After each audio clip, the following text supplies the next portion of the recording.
Good morning. I am Kenyon McDuffie, at-large council member and chair of the Council's Committee on Business and Economic Development.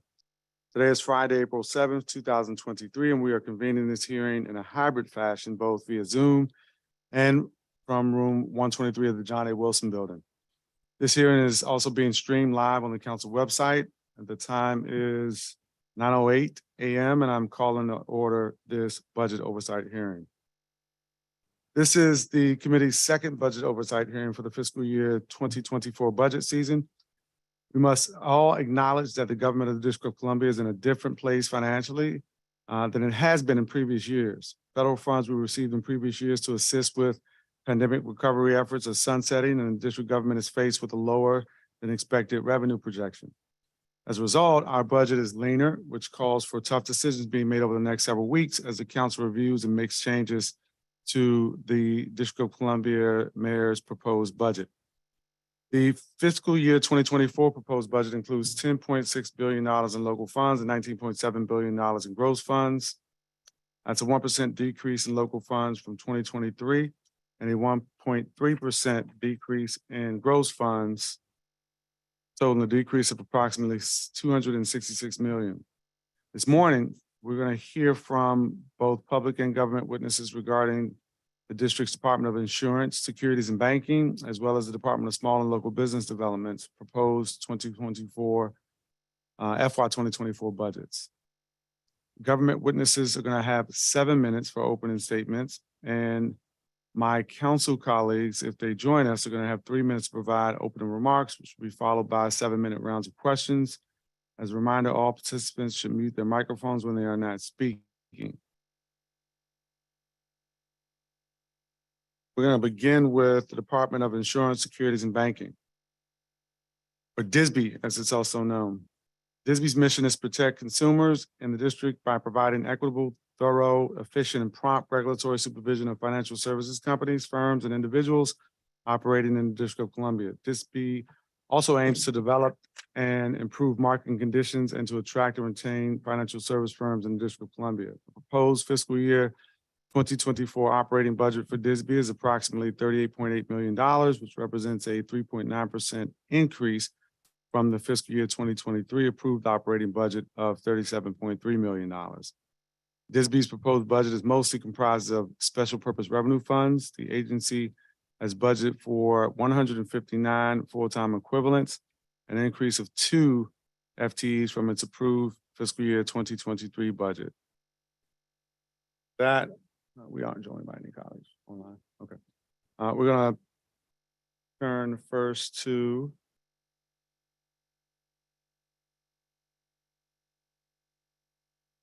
our public witnesses. And we had 3 public witnesses who signed up to testify with the committee. They are Arthur Slade, Michael Syndrome, Carla Reed Witt. And good morning to you, Arthur Slade. You can begin with your testimony. You have 3 minutes. Thanks for joining us. Good morning, Chairperson McDuffie and members of the committee. My name is Arthur Slade, Vice President and Shop Steward of Council 2743, which houses the union members of Disb. Today, I'm here to testify at this budget oversight hearing on behalf of those members housed within Disb. Disb has excelled in part due to the diligence and professionalism of the rank and file FTEs housed within Disb. The telework flexibility afforded to the rank and file FTEs has enhanced the ability to communicate with the financial sector on a virtual platform. Disb experienced significant employee turnover during FY22 to date. In FY22, Disb experienced the attrition of 11 collectively bargained FTEs, as well as the hiring of approximately 20 new collectively bargained FTEs. A listing of the personnel and positions impacted has been included as an addendum to this testimony for your file. In some instances, union members had dual roles within Disb to shore up the workload as a result of staff deficiencies. The current economic climate within the Washington metropolitan area has seen the CPI increase 4.4% from January 2022 to January 2023, according to the U.S. Bureau of Labor and Statistics. In addition, a 5.2 federal pay increase has been proposed to counter these increases experienced in the cost of goods and services. Therefore, I am here to advocate for an approximately $317,000 to $350,000 funding to be allocated for the approximately 61 union members of Disb, as it is my understanding that the FY24 budget is approximately $38 million. Moreover, funding should be appropriated for the rank and file members of Disb who ensure the regulatory compliance of financial services within the District of Columbia in accordance with the DC Code.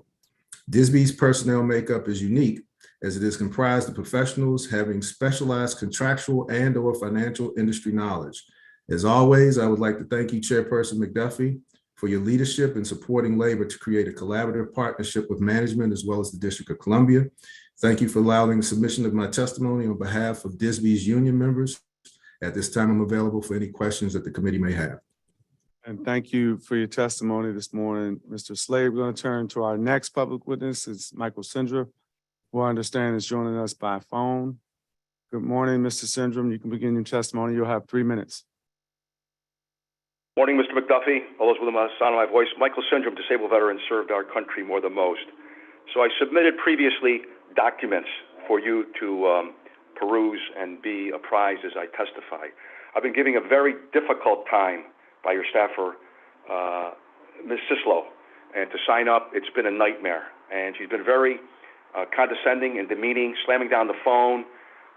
And again, documents that were faxed repeatedly were rejected, and that ought not be.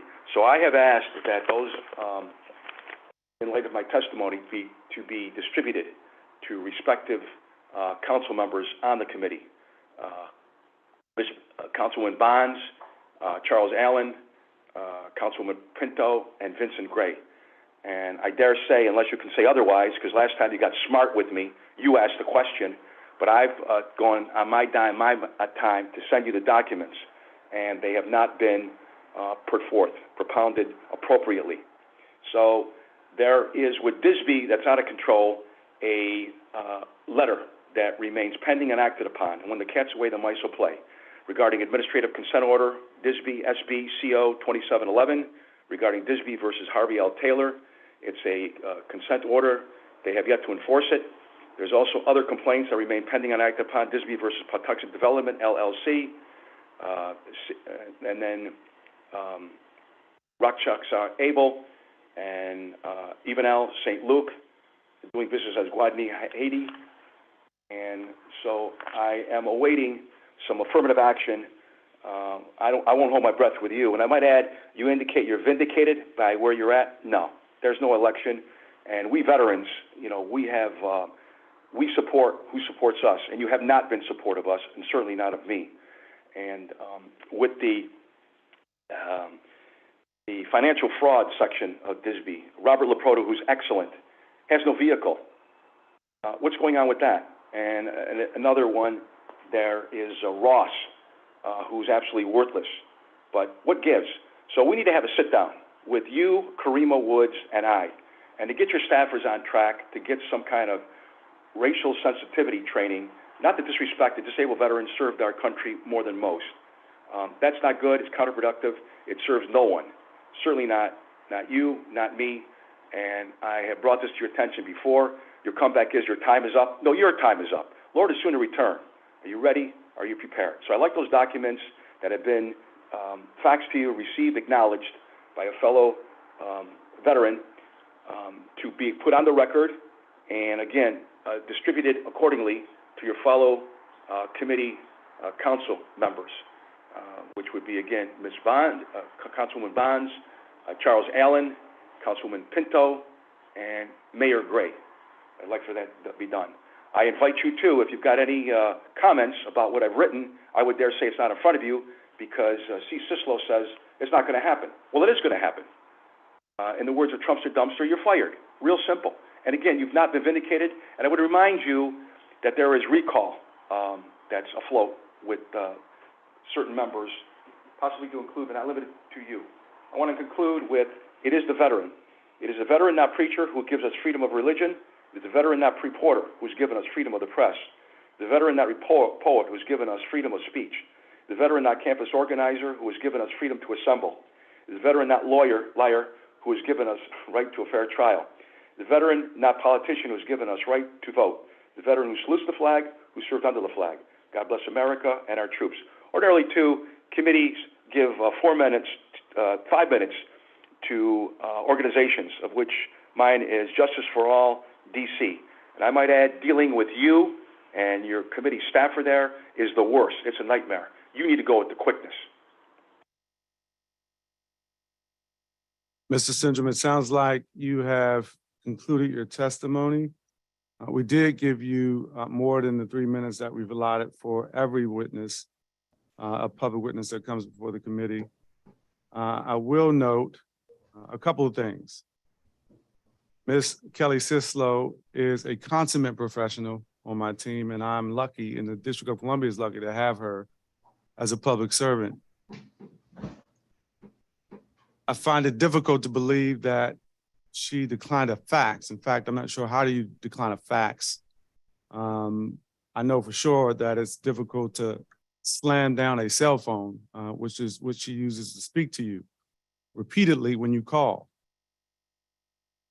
You have been extraordinarily discourteous, not only to Ms. Sislo, but other staff members as well. You have a right to testify and provide testimony before this committee, and we will accept that testimony, and we're going to incorporate it to the record. In fact, I am looking at the files that you sent via email on behalf of a friend who sent it for you. We do have it. It's going to be included in the record.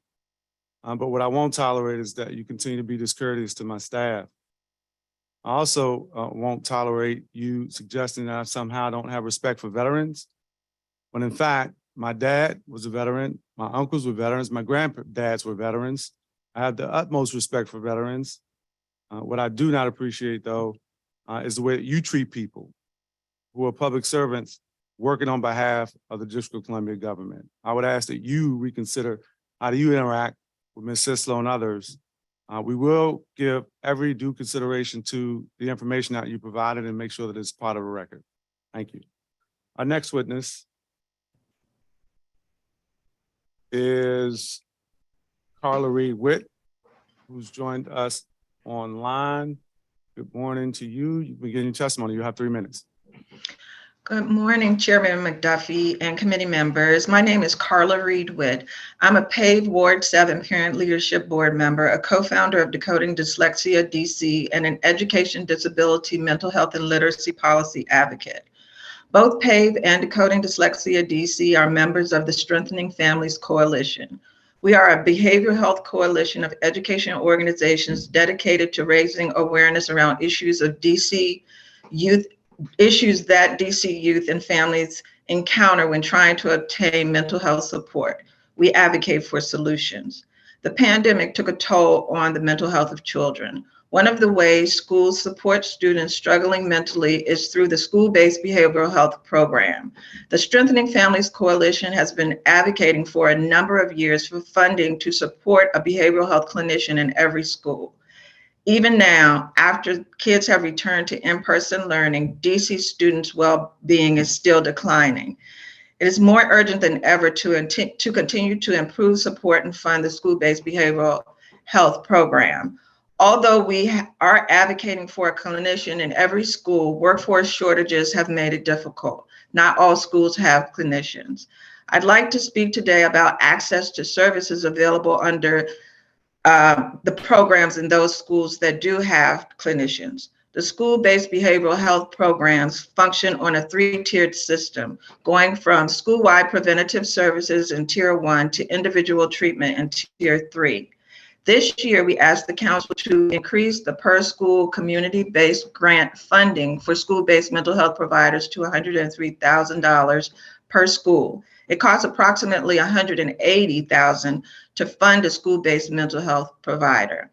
The gap between what the city provides and the true cost of school-based behavioral health providers was to be filled through Medicaid reimbursable services for Tier 3 treatment. However, the program I just described does not adequately contemplate that 40% of DC students have private insurance. While private insurance could help fill the gap, we have run into problems when students who are privately insured seek Tier 3 treatment from a school-based behavioral health provider. Some CBOs are able to absorb the cost. Some refuse service. Some CBOs apply to be added as a provider under the student's insurance. When successful, some CBOs waive copays. When they don't waive copays, some parents decline services because they cannot afford to pay a weekly copay for an ongoing period. My focus today is a group of school-based mental health program CBOs that apply to have providers added to a student's private insurance and are declined because of insurance provider caps. I would like Disb to take action to ensure that health plans consider access to behavioral health services in schools as part of the behavioral health plan reviews of network adequacy. This will strengthen the much-needed school-based behavioral health program, help us to convince the council to provide ongoing, stable, and sufficient funding for this program, and most importantly, remove a barrier to service, therefore making it easier and more likely that privately insured students will get the mental health care they need. Thank you for your time. And thank you for your testimony this morning. If I could just follow up with a question. I appreciate your testimony. Is this something that you've already brought to the attention of the Department of Insurance, Securities and Banking? And if so, what kind of response have you gotten from your inquiry? You're muted.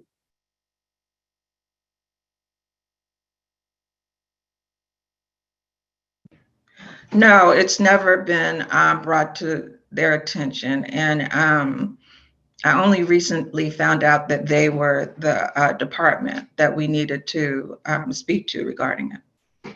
Okay, all right. Well, I mean, Commissioner Woods is present in the hearing room and heard your testimony. I believe we also have your written testimony. And so we're going to make sure it's incorporated into the record, and happy to follow up with you about this to see specifically what, if anything, Disb can do to address some of the concerns that you raised. I appreciate you raising them, and it's something that's been a priority even for this committee in terms of supporting the efforts of school-based mental health professionals for students in the District of Columbia. In fact, I've actually sent money from my committee over to the committee of the whole to try to support those efforts. So thank you for your testimony. Thank you. Mr. Slade, you mentioned a specific number in your testimony. Can you repeat what that number was and just specifically what it would do? The number is between $317,000 to $350,000, and it's based on calculations that I attached with my testimony about the 5.2% pay raise that has been instituted or initiated by our federal pay increase. So I used basically the calculation of $100,000 times 5.2%, which equals about $5,200 per employee, union employee. It's about 61. It may be a little bit more than that, the variance, but in my calculations, you'll see I basically did a range between $317,000 to $350,000.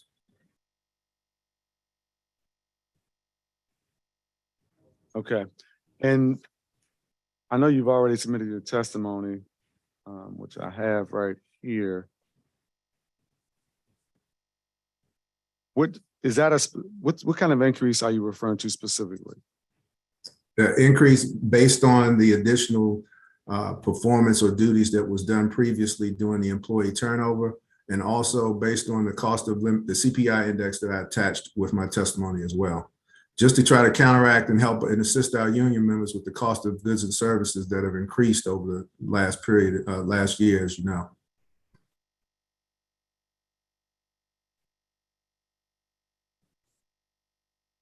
Okay, I appreciate it.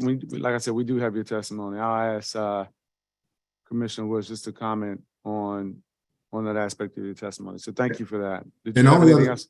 Only other thing is we do have some members that have reached the top tier of their salary structure. So that would try to assist those individuals within our collectively bargained employees who have reached a step 10 within their particular grade. Okay, all right. Thank you for Thank that. you. Thank you.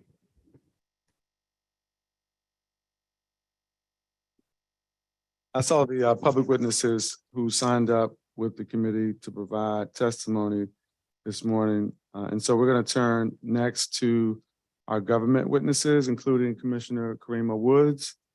And it's, as we did during the performance oversight hearing, it's now custom of the committee to swear in all government witnesses who appear before it. So if you all can raise your right hands, be sworn in.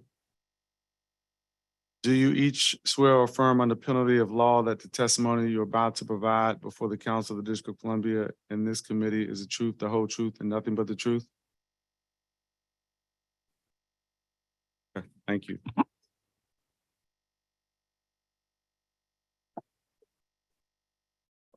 Okay, just before we allow Commissioner Woods to testify, I want to just check in with my colleagues. It looked like I had a panelist join who was Councilmember Zachary Parker from Ward 5. If you would like to make a brief opening before we turn to Commissioner Woods, or is this? Okay, maybe it's staff, okay. All right, Commissioner Woods, I will turn to you for your testimony. Good morning to you. Thanks for being here, and you can begin your testimony. Thank you. Good morning, Chairperson McDuffie and committees on business and economic development members, staff, and residents of the District of Columbia. I am Karima Woods, Commissioner of the Department of Insurance, Securities, and Banking, also known as Disb. I am pleased to appear before the committee today to provide testimony on Disb's FY 2024 budget, which will build upon the successes that Disb accomplished in FY 2022 and FY 2023 to date.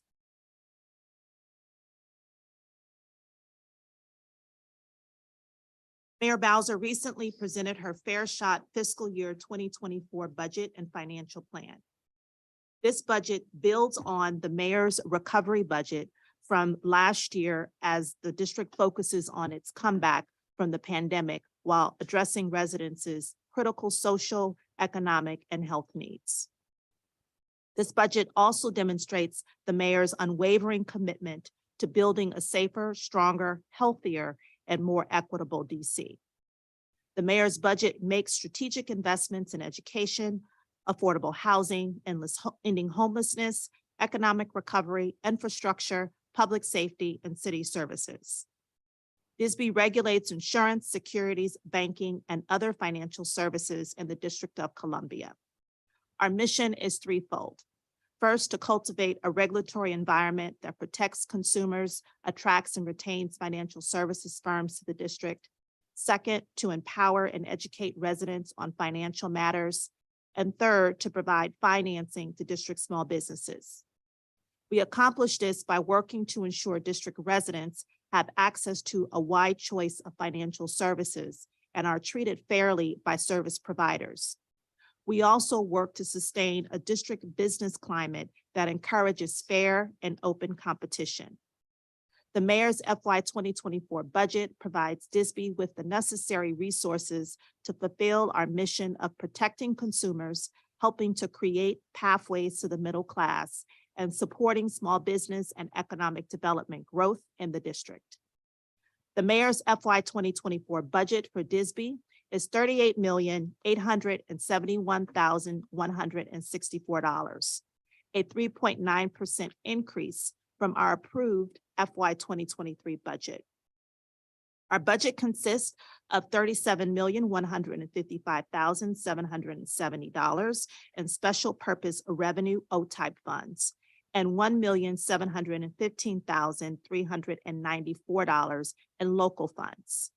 The FY 2024 budget supports 159 full-time positions, an increase of 2 FTEs from our 2023 budget for an insurance actuary and securities investor education and protection coordinator. The increase in FTEs serves 2 purposes: to expand the current staff reviewing increasingly complex property and casualty insurance rate filings to ensure district residents and businesses are paying fair prices for coverage, and to address staffing needs to strengthen consumer and investor protection that were eliminated in previous budget cycles. Mayor Bowser is focused on the district's comeback plan, centering around making Washington, D.C. a place for successful businesses, opportunity-rich neighborhoods, and thriving people. Similarly, I am optimistic about continuing to financially empower and educate residents.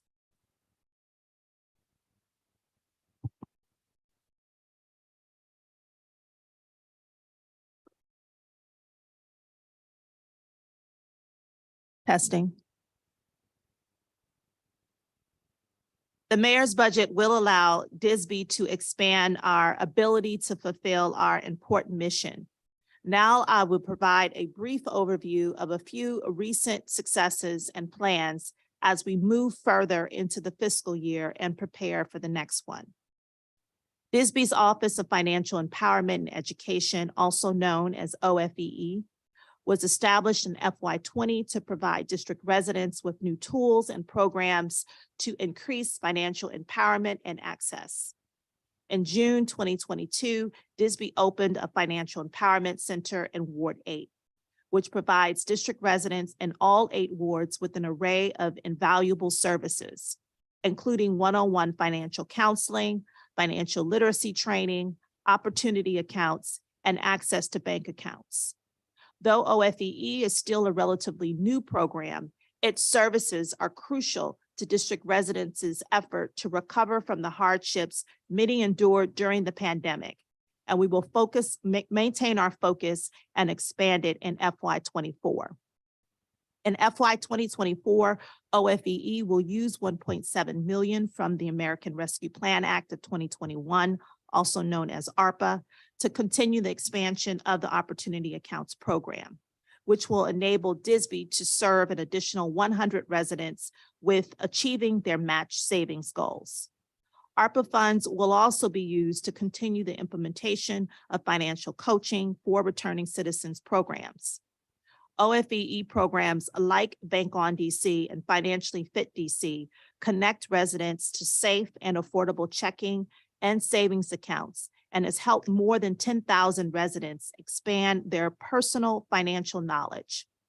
The additional ARPA funds will enable OFEE to reach out to and effectively serve district residents. In FY24, Disb's funding levels will continue to support the Student Loan Ombudsman and providing assistance to district residents with general education and individual assistance regarding student loans. Though the first 5.5 months of this fiscal year, the Ombudsman received 28 student loan debt complaints, representing more than $2 million in debt burdening district residents and/or district government employees.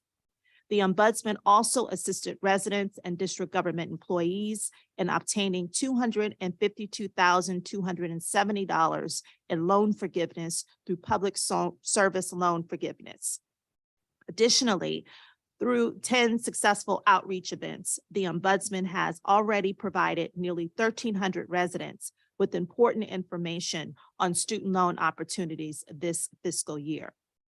Disb also provides a vital funding to district small businesses through DC BizCap, the district's state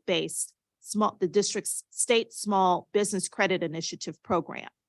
In FY 2022 to the present date, Disb has provided $5.6 million to 12 district small businesses. The loan support provided by Disb assisted in creating 91 new jobs in the district. The department is still awaiting the final approval for additional ARPA funding. Disb will collaborate with the Deputy Mayor for Planning and Economic Development to provide additional funds for district-based small businesses through new and improved programs. In FY23, Disb launched a new Office of Innovation. The Mayor's FY 2024 budget continues to support the Office of Innovation, which is responsible for overseeing the development and implementation of responsible innovation in the financial services industry in the district.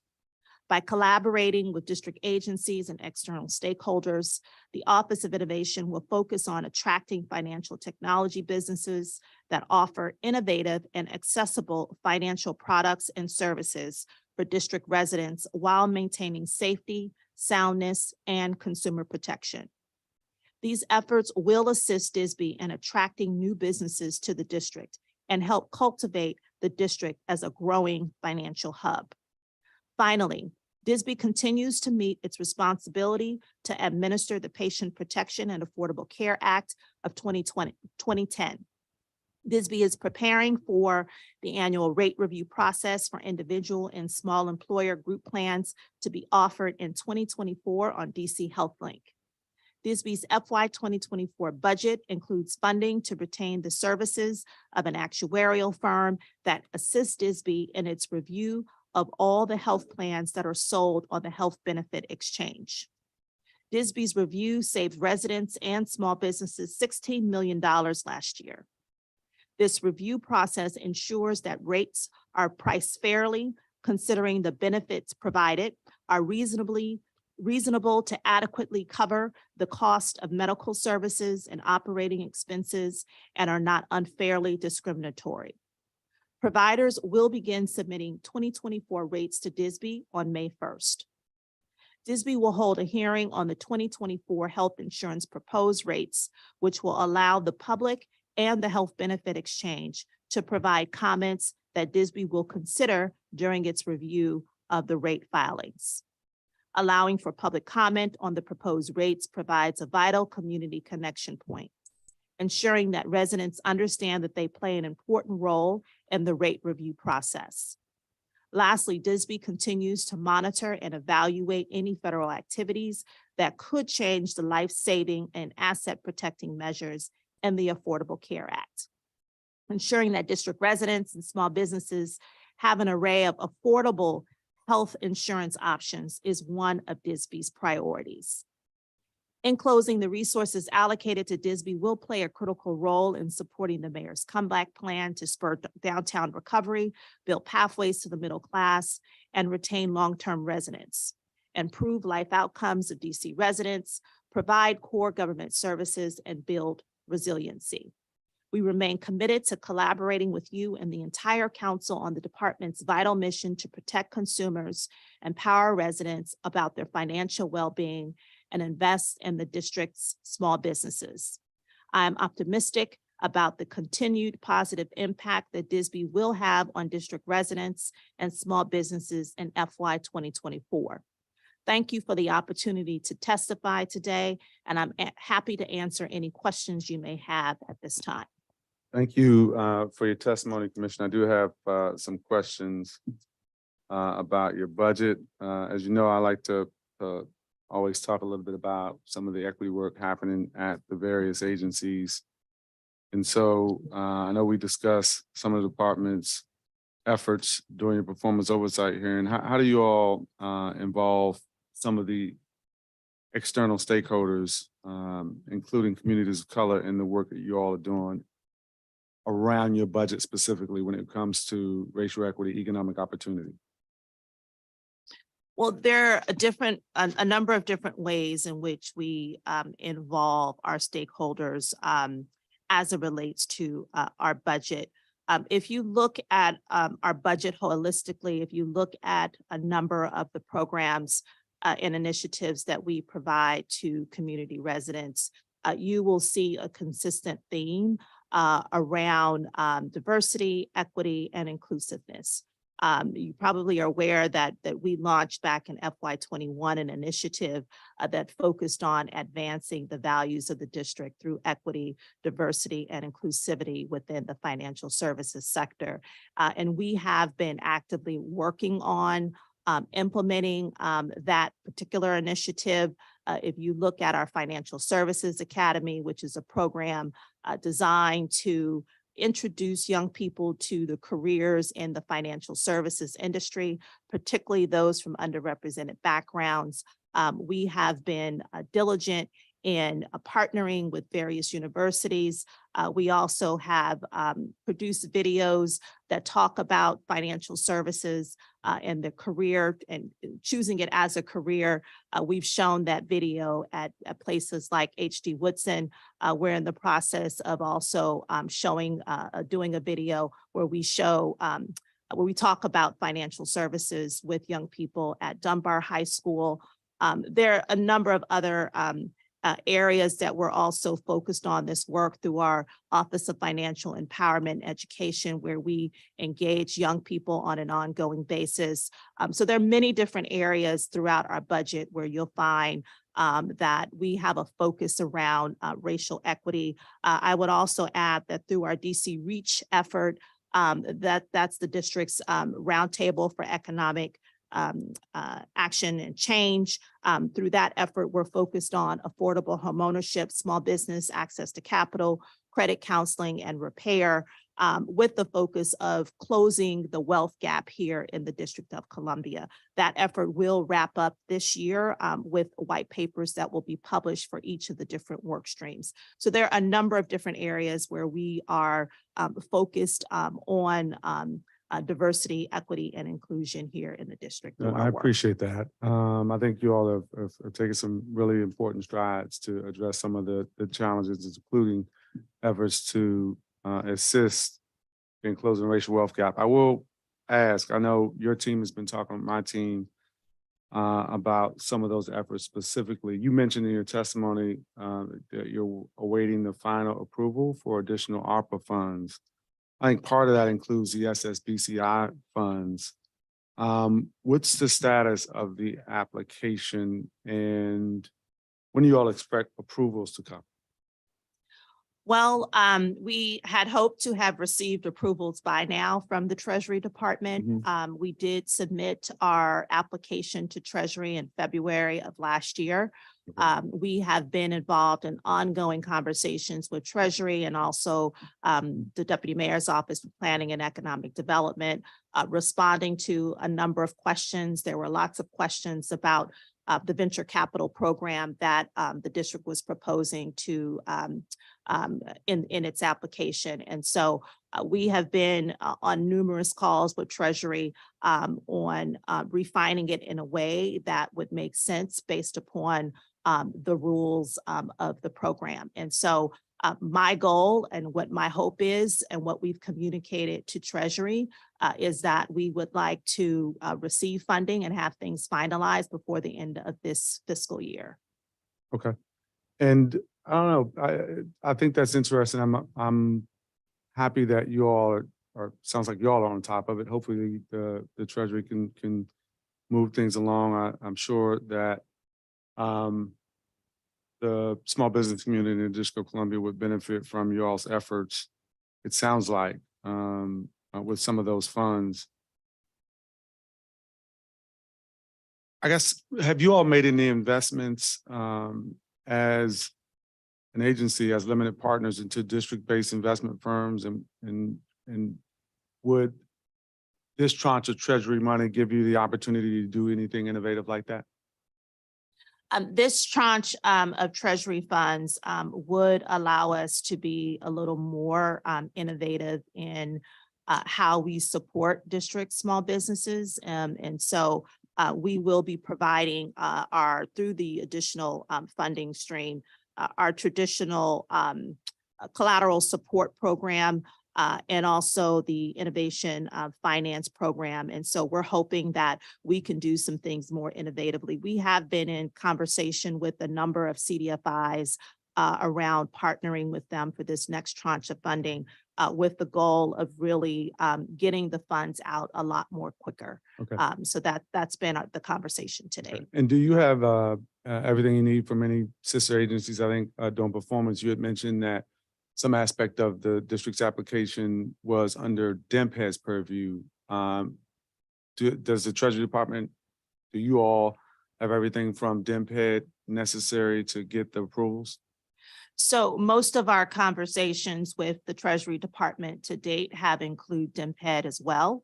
And so we are in close conversation with Dslbd around the portion of the program that the portion of the application that they're focused on around the venture capital program.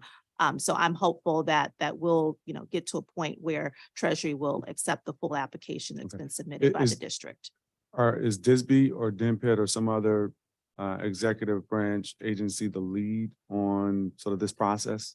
Well, the process itself, the lead agency is Disb. Okay. But we are working in partnership with Dslbd. Got it. As you mentioned, there are a couple of witnesses who testified earlier, and you were here, so you heard their testimony. I wanted to get your response and insights as to aspects of what they testified to. Arthur Slade, who obviously is no stranger and is a labor leader with ASME Local 2743, raised some concerns. He mentioned specific numbers around funding and increases. I wanted to get your insights to that testimony that he mentioned. Yes, I would say overall that I was a little surprised by Mr. Slade's testimony, mainly because I know Mr. Slade is aware that we negotiated in good faith and approved the compensation collective bargaining agreement between the District of Columbia government and compensation units 1 and 2. That includes Mr. Slade's labor organization, ASME. So the agreement contained all compensation issues for FY24 and has since been ratified by the DC Public Employee Relations Board and can't be reopened at this time. So as a representative of the union, Mr. Slade doesn't really have any standing to renegotiate that contract and would need to speak with his executive director, Mr. Hollingsworth, on his request that he's presented today. Got it. So anything that he's requesting at this point, your position is that it falls outside of the collective bargaining process. Okay, I appreciate you raising that. I'm happy to have the committee follow up with Mr. Slade. Carla Reed Witt, she was testifying on behalf of PAVE, raised some concerns around insurance and mental health providers. Did you hear her testimony, and is there anything that you can offer in response to her testimony, recognizing as she testified, it's the first time that she's raising it in the testimony to Disb. So if you would need more time to provide a more comprehensive response, I would appreciate that. But if you have any preliminary reaction to the testimony that she provided, I'd love to hear that today. Absolutely. And I thank Miss Reed Witt for her testimony today. I think her testimony speaks to an issue that I know the mayor is focused on in her FY 2024 budget. And I know that we too at the Department of Insurance, Securities and Banking are focused on, and that's around mental health and the impact that the pandemic has had on a number of our residents, but particularly our younger residents. And so I appreciate her testimony and her bringing her concerns to our attention. I look forward to meeting with her or her meeting with the team. I do encourage her to actually submit a formal complaint so that we can really look into it and investigate it in more detail. I will say that there are a couple of things that we are working on that I think lend itself to her concerns that she's brought here today. One, we have been focused on mental health parity. And so we have been conducting a number of forums. We started these forums back in 2022 that focus on providing residents with critical information about their rights to equal treatment for mental health and addiction under the federal and district mental and addiction equity act requirements. That includes access to treatment, available services, and insurance company obligations.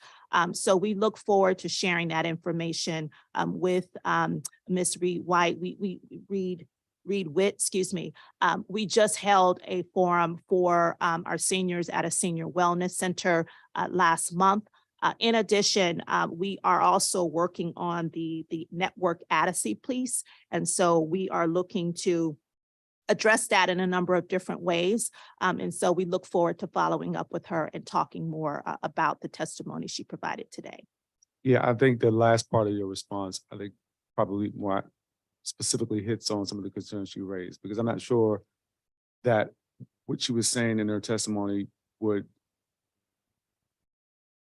necessitate her filing a complaint, so much as it is identifying whether or not the school-based providers are in network for the insurance providers. Okay.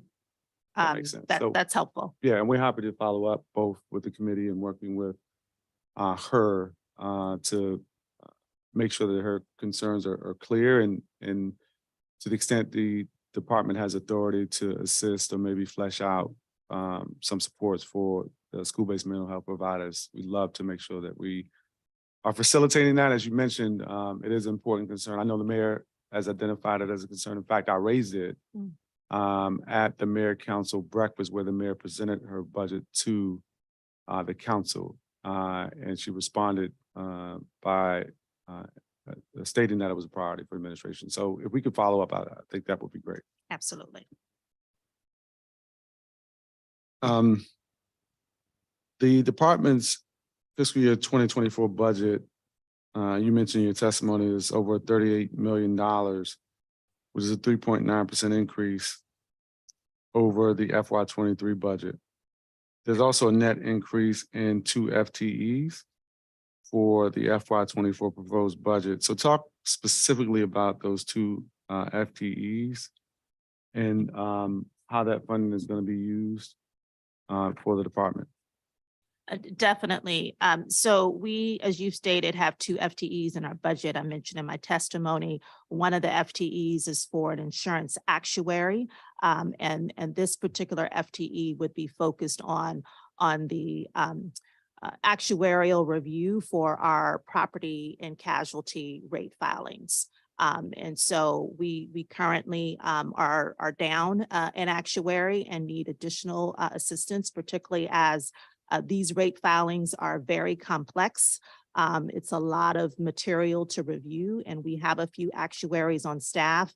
And in order for us to effectively move these rate filings on a much more quicker basis, we need to bring on board an additional actuary to assist with that. And then the other position is for a new investor education and protection coordinator.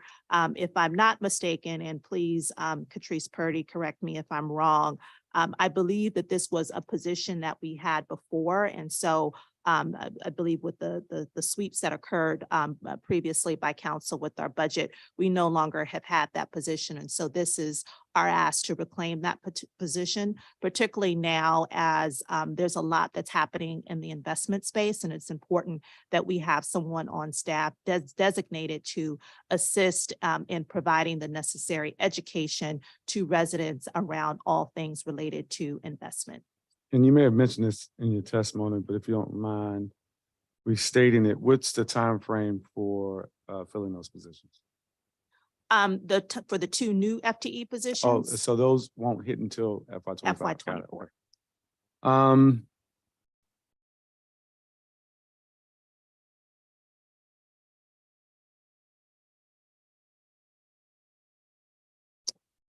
Looking at some of the divisions in the proposed budget that saw some fluctuations in terms of FTEs,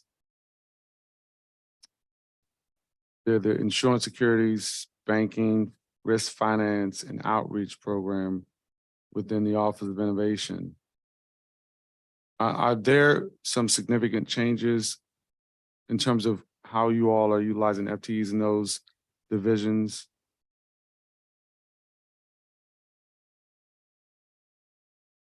Right. So in terms of both the FTEs and the budget allocations for the FTEs in those particular areas. I know sometimes what we get a budget, it's just a matter of the funding not necessarily decreasing or increasing, but being positioned is probably not the best phrase, but putting it somewhere else within the budget so that it shows up essentially in the same amount. I'm just curious as to whether or not the areas that I mentioned in the budget around securities banking, risk finance, and the outreach program within the Office of Innovation, just what do you attribute the fluctuations to? So I'll speak to some of it, and I'm going to ask Dslbd if he could go into specifics. As it relates to the Office of Innovation, that is a new office that was created this fiscal year. And so all of the positions within that office, including the director position, are all new in our FY23 budget. And so there aren't any, if you look at the other categories, we aren't moving positions from any other bureau or division for that particular office. The other offices you reference, risk finance, securities, and insurance. I'm going to ask if Dslbd can speak to that. Morning, Chairman. Morning. So the first changes are in Insurance Bureau. There is one change for FY24. There is one additional FTE proposed for 24. Then the second change is in security. The new one FTEs will be for security bureau. Then under banking, there were like some realignment between activities. If you see community outreach, there is a net increase of 7 FTEs. Those out of these 3 ARPA funded positions in FY23 was budgeted under different activity, which is activity 5070 market service. So now we are realigning those positions to the correct activity. Then under licensing, there is one position reduced from 9 to 8. That position is moved to activity community outreach. So all these changes are to realign the budget within the to realign the FTEs to the proper activities. Okay, that helps clarify. Let me just follow up though. What does there's a $1.3 million reduction in banking market services. What does that represent? So as I said, in fiscal year 23, the opportunity account ARPA project was budgeted under market services. However, in FY24, we moved to the proper activity, which is community outreach.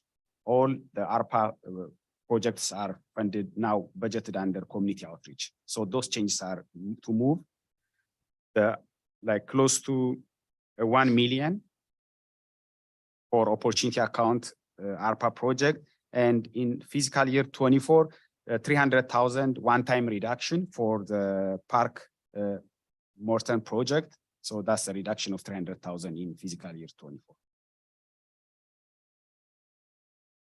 And just to add, council member, the net reduction of the 1.3 million is primarily attributed to a reduction of 237,000 in personnel service costs, and also 805,000 of personnel service MPS portion of the Opportunity Accounts Program, which was transferred, as Dslbd stated, to Activity 5040 and Community Outreach.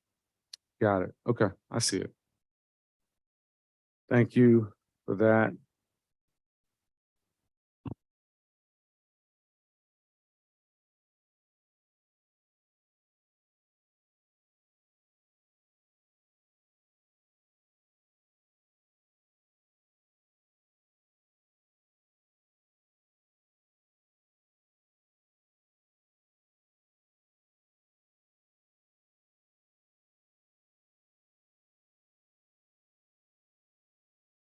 So I don't think you covered this in your last response. I wanted to ask about, and if you did, you can let me know, but I see that in CSG 40, there's a 31% increase. I think it's equivalent to about $689,000. And under office support, increasing by $424,000. also in CSG 40. What's the additional office support that's needed? You said CSU 40? CSG 40?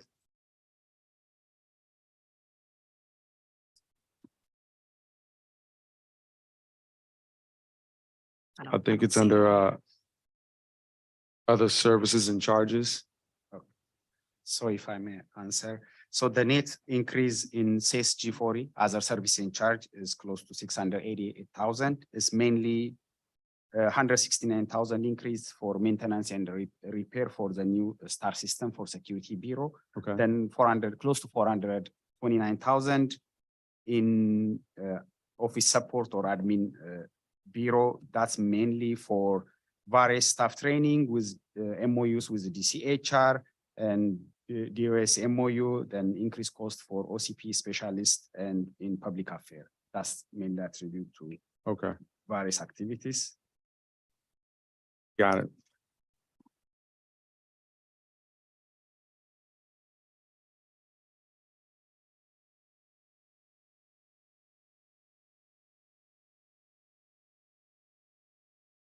Are there any new technology initiatives? We saw also in CSG 40, it looked like there was an increase in spending tied at least partially to technology initiatives. Is that accurate?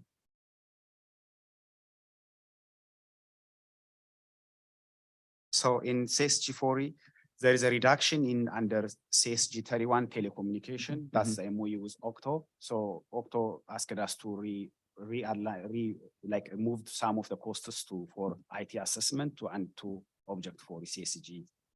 Those are the changes. It's the same. We are realigning the budget Okay. based on. So where does it fall under now? Just so I'm clear. You moved it from one place to another. Yes. And where is it moved now? So originally, some of the Octo IT assessment, it was under telecommunication. Now telecommunication has been reduced by 66,000 in FY24 in FY24 budget, then moved to object 40 to other service in charges, those costs. Okay. And the amount's the same? It's a net increase of 3,500. Got it.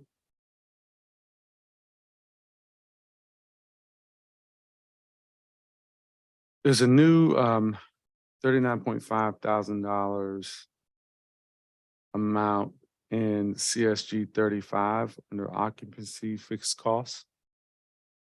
What's that? Is that tied to some sort of move? So no, this is based on the DGS projection for the office occupancy fixed cost for maintenance is related to DGS fixed cost. Okay, I assume you had those fixed costs. You have those fixed costs in the current fiscal year. Where would we find them? So we didn't get assessed for FY23. So the 24 is the new assessment for 24. We don't have anything. So how did you pay for those costs? How are you paying for those costs this year? I think based on DGS during formulation, even for this fiscal year, we are not able to assess for 23. So we're not paying in 23.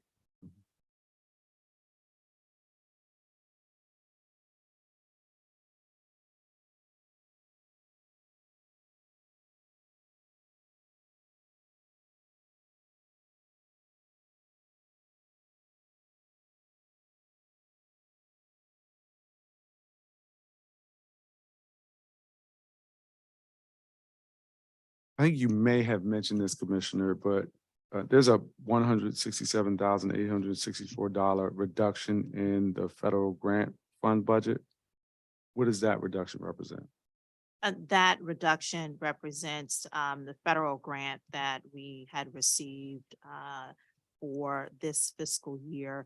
I believe that is the state-based federal grant, if I'm not mistaken, but we aren't receiving that grant in FY24. Okay, and It ended this year. were all the funds associated with the grant spent?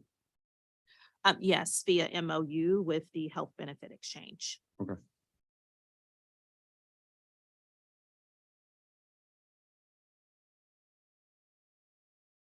Looking at this Schedule A, at least the one, I'm not sure, I think the one we had was from February, but you all may have followed up with a more recent one. But the department listed 136 filled positions and 23 vacant positions out of a total of 159 FTEs.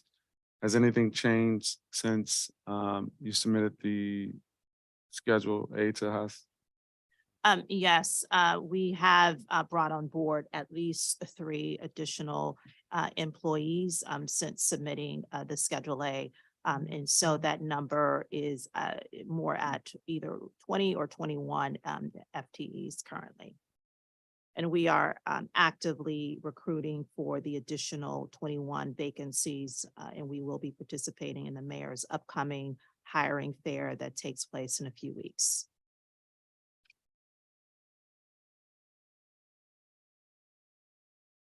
Okay.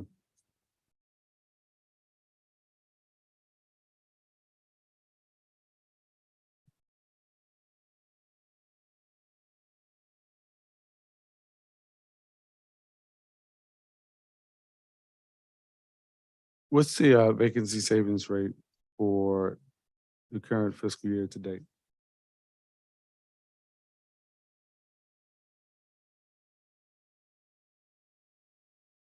The current vacancy savings rate for FY '23 to date is 1.1 million.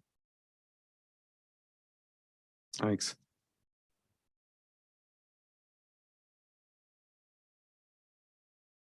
And I believe the budget for FY '24 reflects an increase in your special purpose revenue funds. If you could talk about just what represents I think it's $1.9 million in FY '24.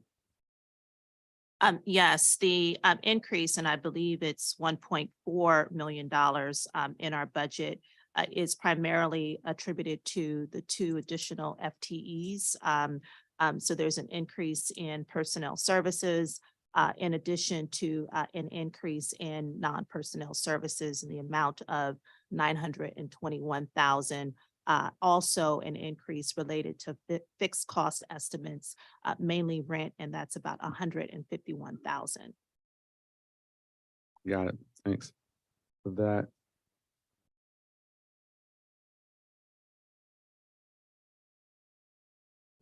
Are there any other fund balances of the SPF being transferred to the unassigned fund balance of the general fund? If so, which ones? I'm going to ask Dereja if you can take that question.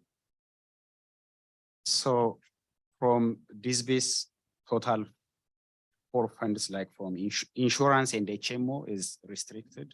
So only security, banking and captives, any unspent portion and any more revenue transfer to general fund. Security. How much is it? In 22, I think close to 31 million. Okay. You said in 22? 22, yes, close Okay. to 30. And is any of it being transferred in the FY '24 proposed budget? So there is only small portion from HMO fund, Mhm. close to 2,700. Okay. It's a very small portion. And from foreclosure fund balance, 3,700. You trailed off just at the end. I didn't hear the last part of your. Foreclosure mediation fund, Okay. 3,700. Okay. And from health HMO fund, close to 2,600. Got it. Thank you.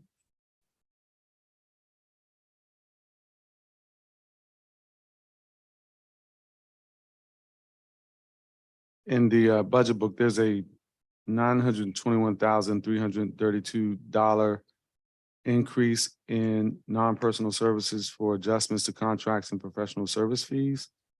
What's that represent? And will this enhance services provided by the agency? So how?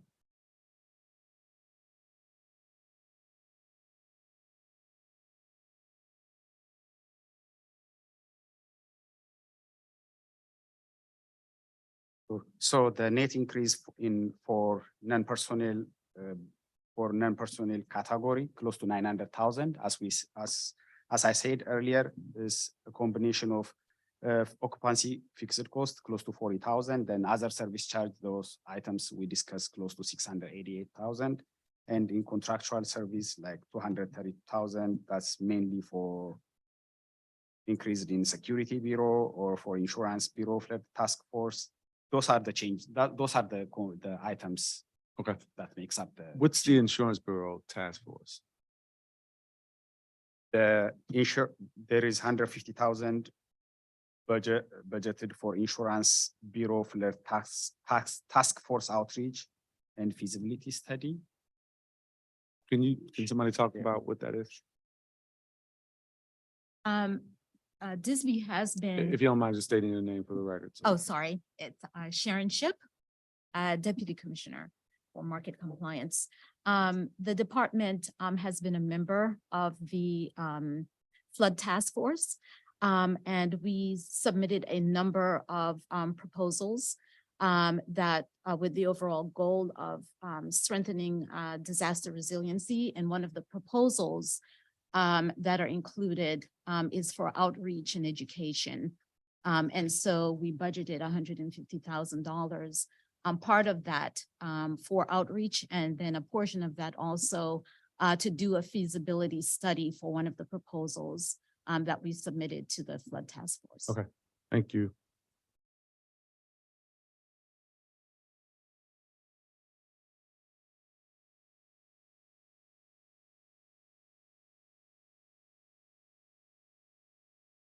There appears to be an $85,000 net decrease in contracts between the current fiscal year and FY 24 proposed.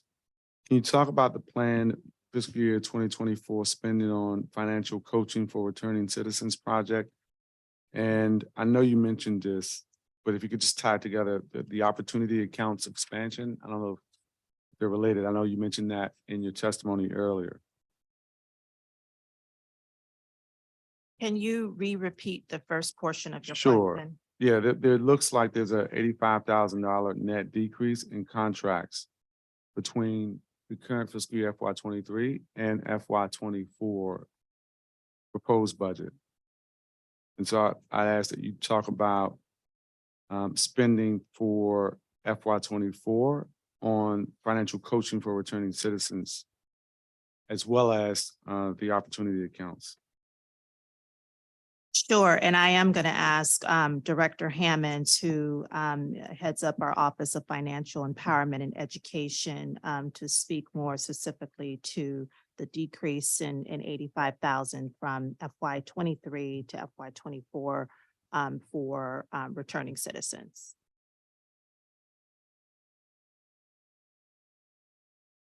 So If let you don't let mind. me talk first about the changes. Before you the- talk, though, it might be helpful if I could swear in the new witness.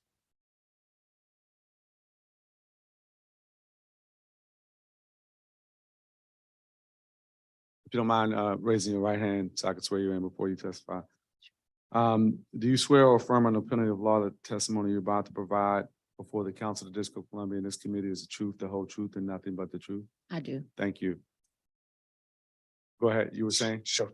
So the changes between the contractual and personnel, the 85,000 is to fully like fund the FTs to the appropriate pay scale. In fiscal year 23, those FTs were funded with lower grade. So we mix up to bring those FTs to the funded level. Those are the changes. Okay. Well, let me make sure I understand, because I was speaking to a decrease which appears to represent less funds in CSG 41 across the banking community outreach line around financial coaching for returning citizens, opportunity accounts, expansion projects. So is that the 85,367? Yes. So that's mainly attributed to the two ARPA project FTEs. So in the current fiscal year, those 5 FTEs were the funding level was not sufficient. So got it. the people are coming on board with higher grade and step. So to fully fund those project FTEs, that's why we decreased the contractual line by 85,000. They increased the PS personnel side by 85,000. Got it. Okay, I follow what you're saying. Thank you.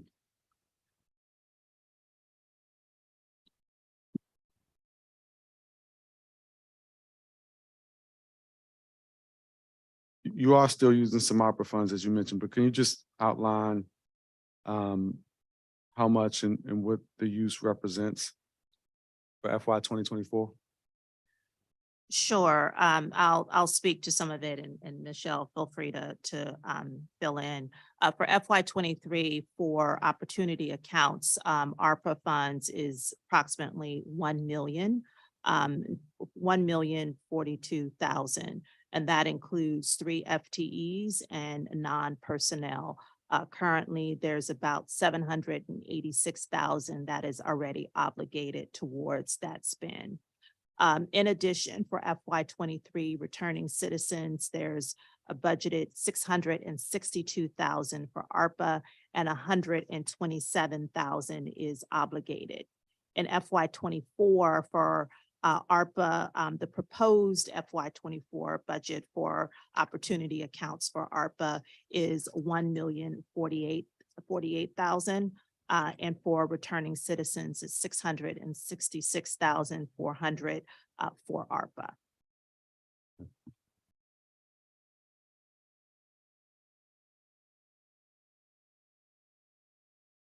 Talk about the where you all are with what is the FY 23 CBE goal, and how are you all doing in terms of meeting the goal to date? Sure.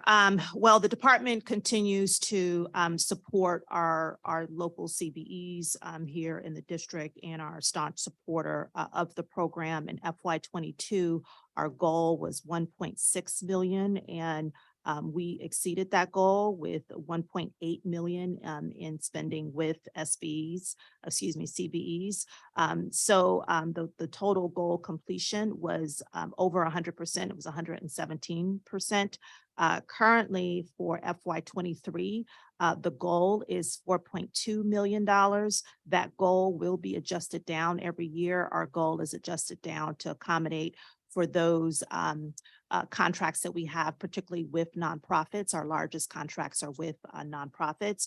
And so currently, based upon the stated goal, we have spent about 44,000 with CBEs. And so again, that goal will be adjusted down, and we work closely every year with Dslbd around our goal and adjusting the goal down to reflect the current spend for the agency. Even using the actual spend from FY 22, it seems like you might be behind. So do you find that the spend towards CBEs comes in the latter part of the fiscal year?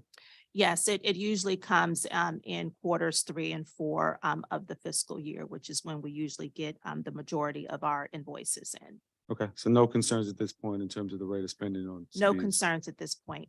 Every year, if you look at our record, we have exceeded our CBE goal. Okay. All right, I don't have any additional questions at this point. I definitely would like to make sure that we're following up with Ms. Carla Reed-Witt's testimony as we discussed. Is there anything else that you'd like to add to the record before we move on to the next agency? One, I just want to thank you, Chairperson McDuffie, and the committee. I want to also thank the mayor and the staff of the Department of Insurance, Securities, and Banking for the work that we do. I want to ask for your support of our proposed FY 24 budget, and also want to just thank the mayor for her concerted effort to address the critical issues that the district is faced with today. And I'm hoping that through our budget, we can play an important role of supporting that endeavor. So thank you. All right, thank you. Our next agency we're going to hear from is the Department of Small and Local Business Development, or Dslbd. Dslbd supports the development, economic growth, and retention of district-based and small businesses, and promotes economic development through the district's commercial corridors. DSLBD administers and oversees the Certified Business Enterprise Program, oversees compliance regarding district agency and non-government project CBE utilization, and aids in business development by offering training and financing assistance to small businesses. DSLBD also supports the revitalization of the district's commercial corridors through the DC Main Streets programs and the Clean Team program.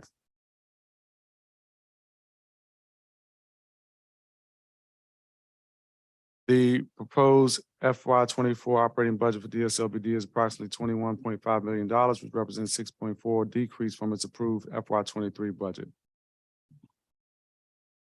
We're going to give a moment for staff to transition the public witnesses in for DSLBD. So it's take just a couple minutes for the transition.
And we're going to begin. I don't see any of my colleagues have joined, so we're going to transition right into calling the first panel of public witnesses. I believe a number of them have been added as panelists.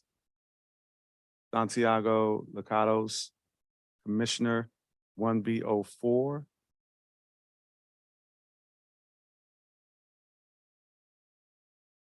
Yvette Banfield, NHED, I don't think is able to join us. Alex Padro, I do see.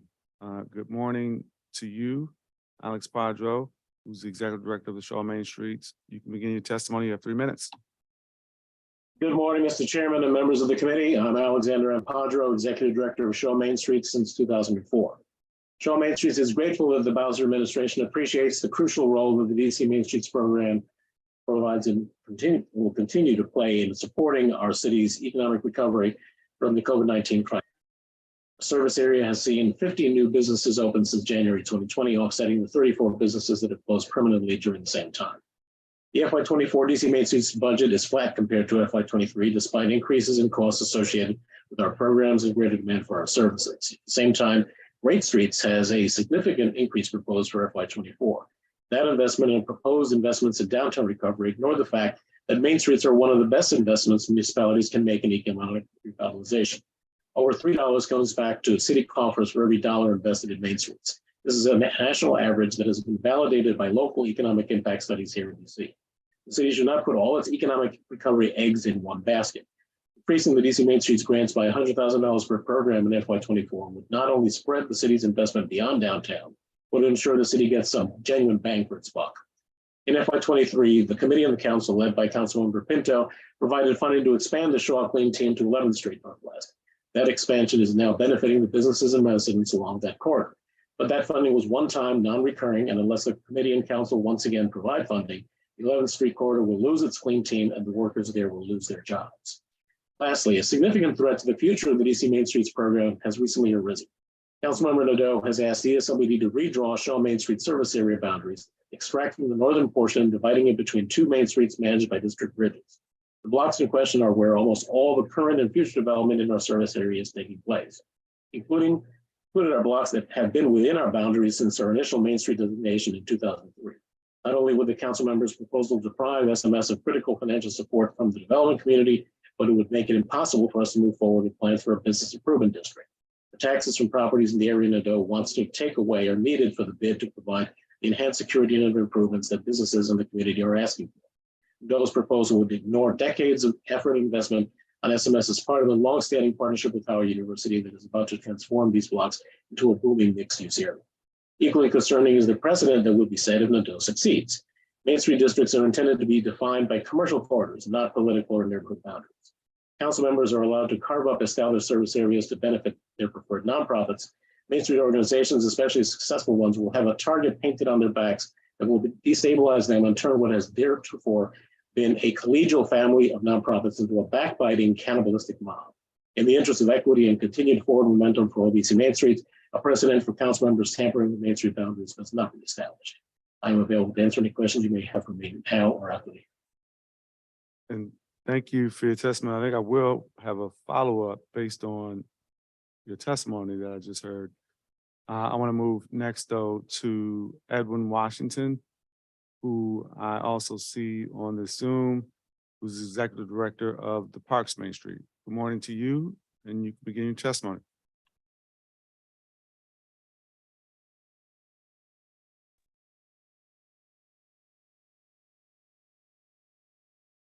Thank you very much. Good morning, Chair McDuffie, and any council members that might be present and listening. Thank you for this opportunity to present testimony today on the mayor's FY24 budget as it relates to the Department of Small Local Business Development, and in particular, the DC Main Street program. I'm Edwin Washington, Executive Director of the Parks Main Street. We're a program of the Center for Nonprofit Advancement. We will complete our 5th program year at the end of FY23. As founding executive director, like my colleagues, building trust with small business owners, many who are people of color and immigrants, is a patient and nurturing process. It requires consistency and taking the time to acknowledge and address big issues and small issues that's specific to that small business. There's no cookie cutter approach to this. Sometimes we're a shoulder to cry on. I mean, just yesterday, a business owner was sharing a colleague that the challenges faced by their sibling with depression and how the business owner was managing, helping them while still operating their business. Clearly a very stressful situation. But like all entrepreneurs, they carry on because their business provides their livelihood and that of their employees. The lingering effects of what I call long-term business COVID, which is back rent and outstanding obligations, they're still present. However, small businesses are still starting to settle back into full operation. Our small business grants awarded so far in FY23 provided funding to a local pharmacy to hire a Howard University pharmacy student and bolster refrigeration for vaccines and other pharmaceuticals. A Korean American owned dry cleaners received new signage and upgraded its counter space. A Black woman owned clothing boutique of 30 plus years refreshed its branding and is now offering home goods. A legacy Black woman owned business known for its Jamaican American cuisine installed a high efficiency compressor for its walk-in cooler. These are just a few examples of the monies funding provided by Dslbd and managed by the Parks Main Street positively impact small businesses in Ward 4 and Ward 5.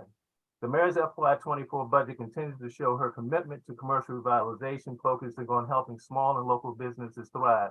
Believe me, in this economic times, with this being termed a tough budget year, we appreciate the recognition of what Main Street programs do. We're grateful that the FY24 budget funding for DC Main Street program was not cut, but remained level at $150,000 or so per Main Street. This is as other areas are being cut, but remained level at $150,000. Increasingly, there is a need to provide one-on-one services on a case-by-case basis to small businesses within our quarters. One size does not fit all in working with small businesses. However, costs continue to rise across all sectors as Main Street funding has remained $150,080 since 2016. As the FY budget is being reviewed by the entire council, I ask consideration for an increase in funding for DC Main Street program. Thank you, Mayor Bowser, for your vision. Thank you, Chairman McDuffie, for your enduring commitment to small and legacy businesses. And thank you, City Council, for your continued confidence in the Parks Main Street and my fellow DC Main Streeters across the city. I'm happy to answer any questions. Thank you for your testimony. Our next witness is Letitia Atkins, Executive Director of the Pennsylvania Avenue East Main Street. It's good to see you. Thanks for joining us. You begin your testimony. Thank you. Good morning, Chairman McDuffie and members of the Committee on Business and Economic Development. My name is Letitia Atkins, and I am the Director of the Pennsylvania Avenue East Main Street program. We are a program located within the Marshall Heights Community Development Organization located in Ward 7. I am here today to urge the committee and the council as a whole to increase funding for the Dslbd Main Street program. The proposed FY24 budget keeps funding at the same level as the FY23 budget. We all agree that level funding is better than a cut. However, increasing the Main Street allocation to its FY22 actual level of $5.3 million at a minimum would allow us to continue the important and necessary work undertaken during the height of the pandemic. Many of the corridor's small businesses continue to face barriers to getting essential resources. And when surveyed during our annual business health check, 82% of the business owners located along our corridor identified their top 2 critical needs as revenue and business development and support.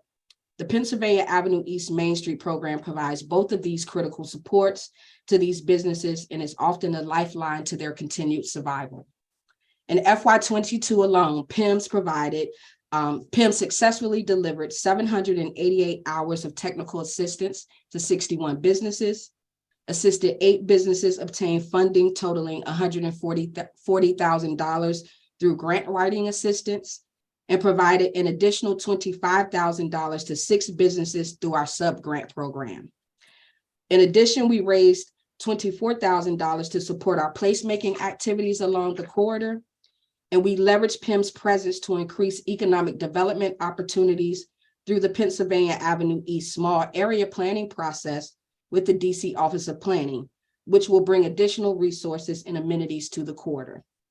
While we remain hopeful and optimistic about the possibilities that exist along the corridor, the combination of decades-long underinvestment in the corridor and the COVID-19 economic shutdown has negatively affected businesses throughout FY22. On behalf of this essential program, I urge you to not only continue funding for the 28 Main Streets programs across the district, but to increase support for those areas serving the most in need. The businesses located along the Pennsylvania Avenue Southeast corridor have struggled through hardship and attempted to reinvent itself many times over the years. The lack of historic investments and resources and infrastructure along this corridor has had a disproportionate impact on many of the minority-owned businesses. The district's continued investments will aid the Ward 7 community in developing a vision for this gateway corridor in a manner which will ensure economic vibrancy that will meet the needs of the surrounding neighborhoods and residents. In closing, I want to thank you, Mayor Bowser, the Council of the District of Columbia, Director Whitfield and her staff at Dslbd for your faith in our organization and our ability to make a difference along the Pennsylvania Avenue East Corridor. Thank you. Thank you for your testimony. We're going to turn next to Jessica Maylander, Executive Director of Upper Georgia Avenue, Main Street. Thanks for being here with us this morning. You can begin your testimony. Thank you. Good afternoon, Chairman McDuffie and members of the Committee on Business and Economic Development. My name is Jessica Maylander. I'm the Executive Director of Upper Georgia Avenue, Main Street, which represents 200 retail businesses in Shepherd Park, Tacoma, and Brightwood along Georgia Avenue in Ward 4. I'm here today to ask that the committee and the council as a whole consider an increase in funding for the Main Streets in its FY24 budget request. Though the number of Main Streets in DC has increased in recent years, representing more spending overall for the program, the funding for each individual program has been static since 2016. Since then, we've seen cost increases on many items. The cost of construction materials, for example, is up an estimated 37% since pre-pandemic and is unlikely to come down anytime soon. The cost of doing business is simply higher than it was 5 years ago when we had these same budgets. The DC Main Street programs represent an overall net positive investment for the district. An independent study already referenced by my colleagues suggests that for every dollar invested, the district gets $3 in revenue returned. So an increase in funding for the Main Streets would be a long-term positive for the district's financial and economic future. The mayor's budget indicates an interest in increasing funding for small business development overall. For example, the referenced $2.3 million increase to Dslbd's Great Streets program. While myself and I'm sure my colleagues obviously support the expansion of this impactful program from our friends at Dslbd, I'd be remiss not to point out that most of our most vulnerable businesses in economically disadvantaged areas would be unable to apply for Great Streets without the legwork and consulting hours put in by the Main Street programs. If the city wants funding like the Great Streets increase to be impactful and to reach every business location that is not previously applied, then the Main Streets need to be robustly funded in equal measure. And this holds true of many other district programs like Open Streets events, Art All Night, and other city grants. They simply don't succeed without well-funded Main Streets. I like to say that every neighborhood has a project they don't know is a Main Street project. If you follow us on social media and you're tuned in, you see it, but you might walk past a mural, a piece of public art, a storefront, or a new piece of infrastructure, and you don't know that that was hours and hours of a Main Street director's time. I personally oversaw public art projects and other improvements when I worked in Ward 5 that don't have the name of my Main Street on them. So this is a failure on our part, but also something that the city needs to continue to invest in. The city of Boston just announced an additional $5 million in funding for its own urban Main Street program. And I think DC should consider similar investments into the future. I also recommend that the focus over the next several years should be on adequately funding the existing Main Streets programs at a level more appropriate for 2023, rather than creating or dividing existing or new Main Streets. We're grateful to the mayor for proposing that our funding remain the same in FY24, but we must request that more be done. And I'll finish with that. Thank you very much. And thank you for your testimony this morning. We appreciate it. We're going to turn next to Anaya Petty with the North Capitol Main Street. She's the Executive Director. Thank you for joining us this morning. You can begin your testimony.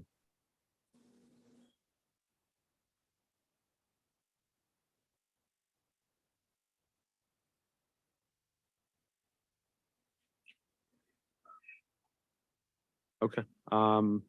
Perhaps that person isn't with us this morning. Let's turn next to Anwar Salim, Executive Director of 8th Street Main Street, who is with us this morning. It's good to see you. Begin your testimony. Same here. Good morning, Chairman McDuffie and members of the council.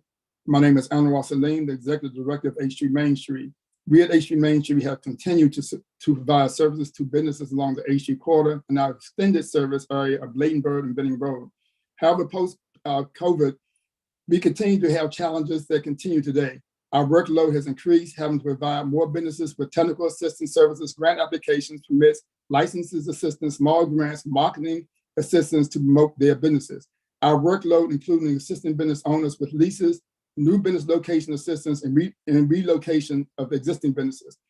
We manage 4 clean teams within our service areas, Ward 5, 6, and 7. We also manage activities and repairs at the Starburst Plaza. As a result, our streets are much cleaner.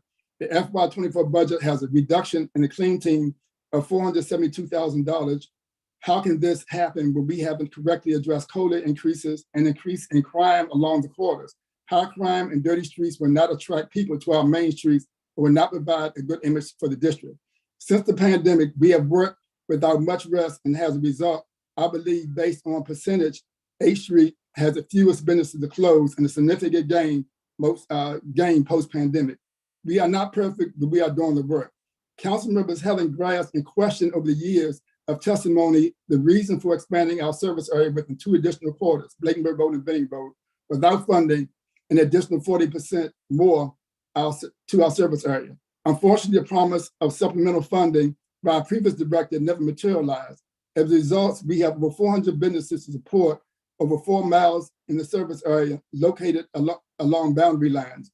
H Street, Blakenburg Road, and Benning Road could become one of the strongest tri areas in the city if we had the support of the adjacent council members. I want to continue to applaud you, Councilman McDuffie, who have supported our efforts in Ward 5.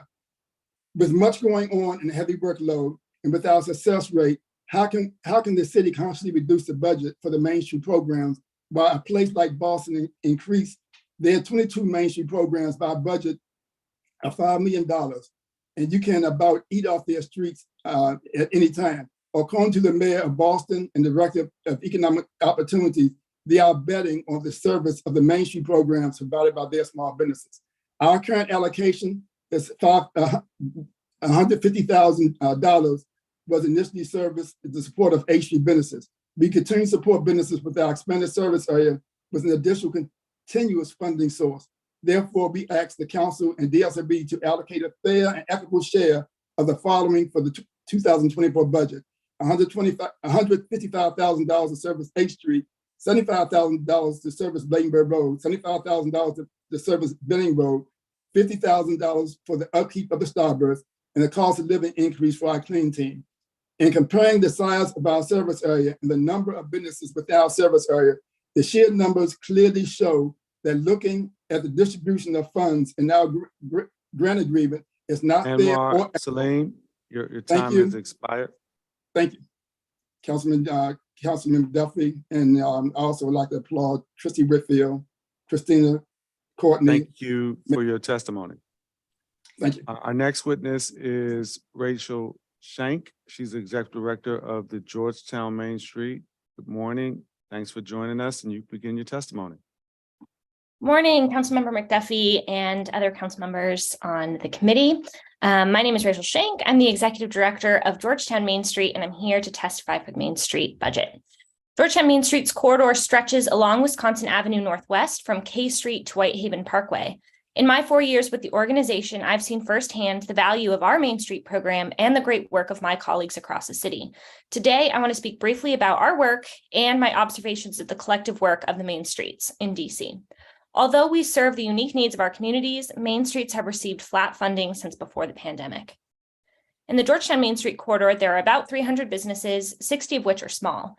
Of those small businesses, 34% are women-owned, 25% are legacy-owned, and 26% are either immigrant or minority-owned. On average, Georgetown business owners drive to work, lease their spaces, and largely do not fit the same economic profile as their residential neighbors in the same census tract. Georgetown Main Street awarded $48,000 in direct grants and technical assistance in fiscal year 22, and by the end of this year, we will have provided nearly $250,000 to our community in grants. We're uniquely positioned to assemble businesses, neighbors, and community leaders, so this year we launched a new event called Coffee and Community, a morning networking event to help build relationships post-pandemic. The 28 DC Main Streets are the engines that sustain the small business communities and work behind the scenes to ensure our overextended business owners have the resources and help they need to apply for complicated national and city grants, remain compliant with regulations, improve marketing, build relationships among businesses, and attract customers into their brick and mortar storefronts. Main Streets are trusted resource brokers who translate the details, both literally and figuratively. For example, when a grant like Great Streets opens or a new policy like I-82 goes into effect, small businesses rely on their Main Streets for assistance, and Main Streets respond by using our own dollars to hire a consultant or spend our precious finite staff time researching and educating. Main Streets are often a one-staff organization, and we rely heavily on volunteer support. And Georgetown Main Street received 1,585 volunteer hours in fiscal year 22. With additional resources and staff, we could scale the work we're doing and multiply the economic growth among the small and local DC businesses, enhancing the District of Columbia's tax base and economic security. Although the budget is tight this year, as we all move to support the DC Comeback Plan and the focus on business development, I ask that you consider the key role the Main Streets play in the economic development ecosystem. Our dollars do not go as far as they used to, but the needs remain the same, if not greater. As other business support opportunities are increased, please consider how Main Streets use our dollars to make these opportunities accessible to our businesses. Thanks for the opportunity to speak to you today, and I look forward to partnering with the city as we continue to build a vibrant small business community in 2024. And thank you for your testimony this morning. Next on our witness list is Kyle Todd. It's great to see you, Executive Director of the Tinleytown Main Street. You can begin your testimony. Thank you, sir, and good morning. My name is Kyle Todd, and I'm the Executive Director of Tinleytown Main Street. I want to begin by thanking you for your continued support of the entire DC Main Streets program through Dslbd. And I'd like to spend the rest of my time talking about the value that the 28 Main Street programs brings back to the district. During the performance oversight hearings earlier this year, we all talked about the things we accomplished in each of our individual Main Street programs. We all distributed thousands of grant dollars to small, locally owned businesses. We all brought invaluable resources to our community's legacy businesses. We all hosted amazing events to attract visitors to our corridors, and those visitors all spent money in support of our businesses. That's what we do every day, and I feel confident when I say that as Main Street directors, we all love the work we do, helping to grow our community businesses. Here's what else we do. We support other programs such as Dslbd's Great Streets program by utilizing our knowledge, talents, and programming dollars that we receive from Dslbd to help our small businesses through the complex application process that is Great Streets. Very few of our businesses are able to complete that application without the assistance that we provide. We provide frontline support in difficult times. We were all there, right along with you and district agencies, through long hours of each day, working to help our businesses stay in business during the pandemic. We helped with PPP loan applications, grants to keep the lights on and to pay the rent, and often we were the shoulder to cry on when things looked most dire. We also provide a positive return on investment for DC. Based on an independent study in 2016 and subsequent comparative studies, for every $1 that the district invests in DC Main Street programs, we return an average of $3 back to the district in the form of sales, corporate, property, and employment taxes. Funding to individual Main Street programs has remained static since 2017. However, as others have mentioned, the cost of providing services to our business has continued to rise. 37%, I believe, was mentioned for construction costs alone. Consultants are charging higher rates. Several of our newer Main Street programs are struggling to hire directors due to the low pay rate for what usually ends up being a 6 to 7 day work week. I know that the budget is tight this year and there are so many priorities that need to be funded. But again, we are a proven way to add to the district's revenue line. Please take the opportunity to invest a little more in the Main Street programs and consider raising each program's annual funding to a level that at minimum allows us to counterbalance inflation. Thank you for your continued support of all of the small and local Main Street businesses and DC Main Streets. And I'm happy to answer any questions you may have for me. Thank you for your testimony. Our next witness is Commissioner Mark Galvin, ANC 5F04. Good morning to you. You can begin your testimony. Thanks for joining us. Good morning. Good morning. Thank you so much for having me. Just out of curiosity, as a government witness, do I get 5 minutes or am I stuck with 3? Everybody's stuck with 3. Every witness before this committee has 3 minutes to testify. We're gonna no start problem. the clock back Understood. over there. I'll use it quickly. Thanks so much. If staff can hit the clock just to start it back over there. Okay. Thank you so much. Hi, my name is Mark Galvan. I'm an advisory neighborhood commissioner serving the Northern Eckington and Southwest Edgewood neighborhoods in Northeast DC. First of all, I want to thank you for your time and for listening today. The Department of Small and Local Business Development has supported Eckington and Edgewood for over the past 2 years by contracting a clean team to perform perimeter cleanup of litter and graffiti, as well as maintenance of these public spaces. I want to first thank this department for offering this service. I want to offer assistance to support this as much as possible. In the case that I run out of time in my testimony, the bottom line is that our community wants to continue to support the clean team funding to include increased accountability, incentives within the contract, and signage improvements for a campaign to help keep the streets clean, partner with our ANC and community partners, and expand this service into the neighborhoods. And I think this can all be done without an increase in funding. Research supports that this can also reduce crime, which is a problem in the neighborhood, and really can help bring a better quality of life. The Clean Team came about after a massive campaign by the nonprofit Eckington Parks and Arts and the Eckington Civic Association requesting city assistance with litter in the neighborhood. And I want to thank you, Councilman McDuffie, for your efforts to support this as well over the years. Our understanding is that this contract, which competes every other year, was originally intended to serve the main commercial corridors of North Capitol Street, Rhode Island Avenue, and New York Avenue. It didn't help with the neighborhood's original request for the litter removal in the interior of Eckington, but it has helped. A map provided by the Clean Team to the community showed the routes extended along all perimeters of Eckington, including the Metropolitan Branch Trail. Unfortunately, I've been told by community partners and neighbors that there has not been consistent oversight and accountability on where the Clean Team staff are and that they are doing what they are doing on their time on the clock. They are rarely seen at all, and unless I and other neighbors are actively, trying to contact them on a regular basis to help direct and request where areas can be cleaned, there's little evidence of their actions. In some cases, the Clean Team provides a wonderful option for employment to residents having fewer opportunities, and we support this. But neighbors have become exasperated as to where tax dollars are going when these clean teams seem to be minimally effective, insufficiently responsive, and lacking an element of community engagement. With my recent engagement, however, I have seen that there have been significant improvements along Rhode Island Avenue. However, with 5 full contracted employees for 8 hours a day, 5 days a week, the perimeter of our neighborhood should be spotless and perfectly maintained. And I would even argue that we could maintain this level and completely service the entire Eckington neighborhood with this amount of staff. I would like to request access to help review or help negotiating terms with future Clean Team contracts that affect the neighborhoods.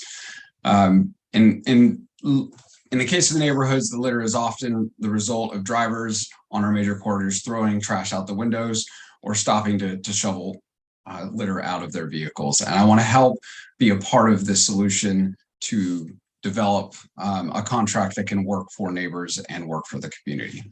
Thank you so much for your time. Thank you for your testimony, Commissioner. And just for planning purposes, council members get 7-minute rounds. If you stick around, commissioners, at some point in your testimony, you wish to flesh out a bit more than what you just did within 3 minutes, I'm happy to engage you in my round of questions. I'm going to allow Councilmember Fruman to go before me, though, just because I know some of the other members, particularly those without committees, are bouncing around from multiple hearings today. So I just wanted to let you know that. I'm going to turn next, though, and finish up our last few witnesses. Next is Dr. Ray Crawford, who is the board chair of the Parks Main Street. Good to see you. Thanks for joining us. You can begin your testimony. Good afternoon or good morning, Councilmember McDuffie, present staff on the Committee for Business and Economic Development. Thank you for this opportunity to present testimony today to the Mayor's FY24 budget as it's being released to the Department of Small and Local Businesses Development, in particular with this DC Main Streets program. I'm here just to state a couple of things for the panel this morning. I am the chair, Ray Crawford is my name. I am the chair of the Tacoma Park, the Main Streets Park, the Parks Main Street, and it's encompasses Tacoma, Maryland, which is in Tacoma, DC, I'm so sorry, which is Manor Park, DC, as well as Riggs Parks, DC. We encompass 2 wards, wards 4 and 5, and we are responsible for supporting the local businesses as well as the community and collaborating and engaging with one another. You've heard from our executive director this morning, Edwin Washington, and so I am here to follow up to that testimony in stating 2 things. The first is thank you. Thank you for the support that this committee, the mayor's office, and the council has provided to the community through the funding that's been allocated to the Main Street. We have supported businesses through what I think is the most tumultuous time in our recent history, which was the COVID period. We supported them with grants to allow them to continue to sustain their businesses. We had activities through that period of time, which brought the community together and allowed us to galvanize both the patronization of the community to support those businesses, as well as funding that allowed them to stay afloat. It was in everything from rental assistance to updating their stores, to what I think is the most important aspect that we've been giving in the last few years, which is technical assistance on how to improve their business operations and how to manage their businesses in such a way that they can both sustain themselves and engage the community in ways that they hadn't previously, through social media, through marketing, through front-facing facades that look better, and through also having activities themselves that bring different customers and different stakeholders of the community into their businesses to allow them to flourish. The secondary piece I wanted to say is also thank you for this type of hearing where the public has the opportunity to give back to you the voices of the people that we serve. The Main Street that I am the chair of is a volunteer organization. It's under the creative, of the leadership of the nonprofit organization for the advancement of nonprofits.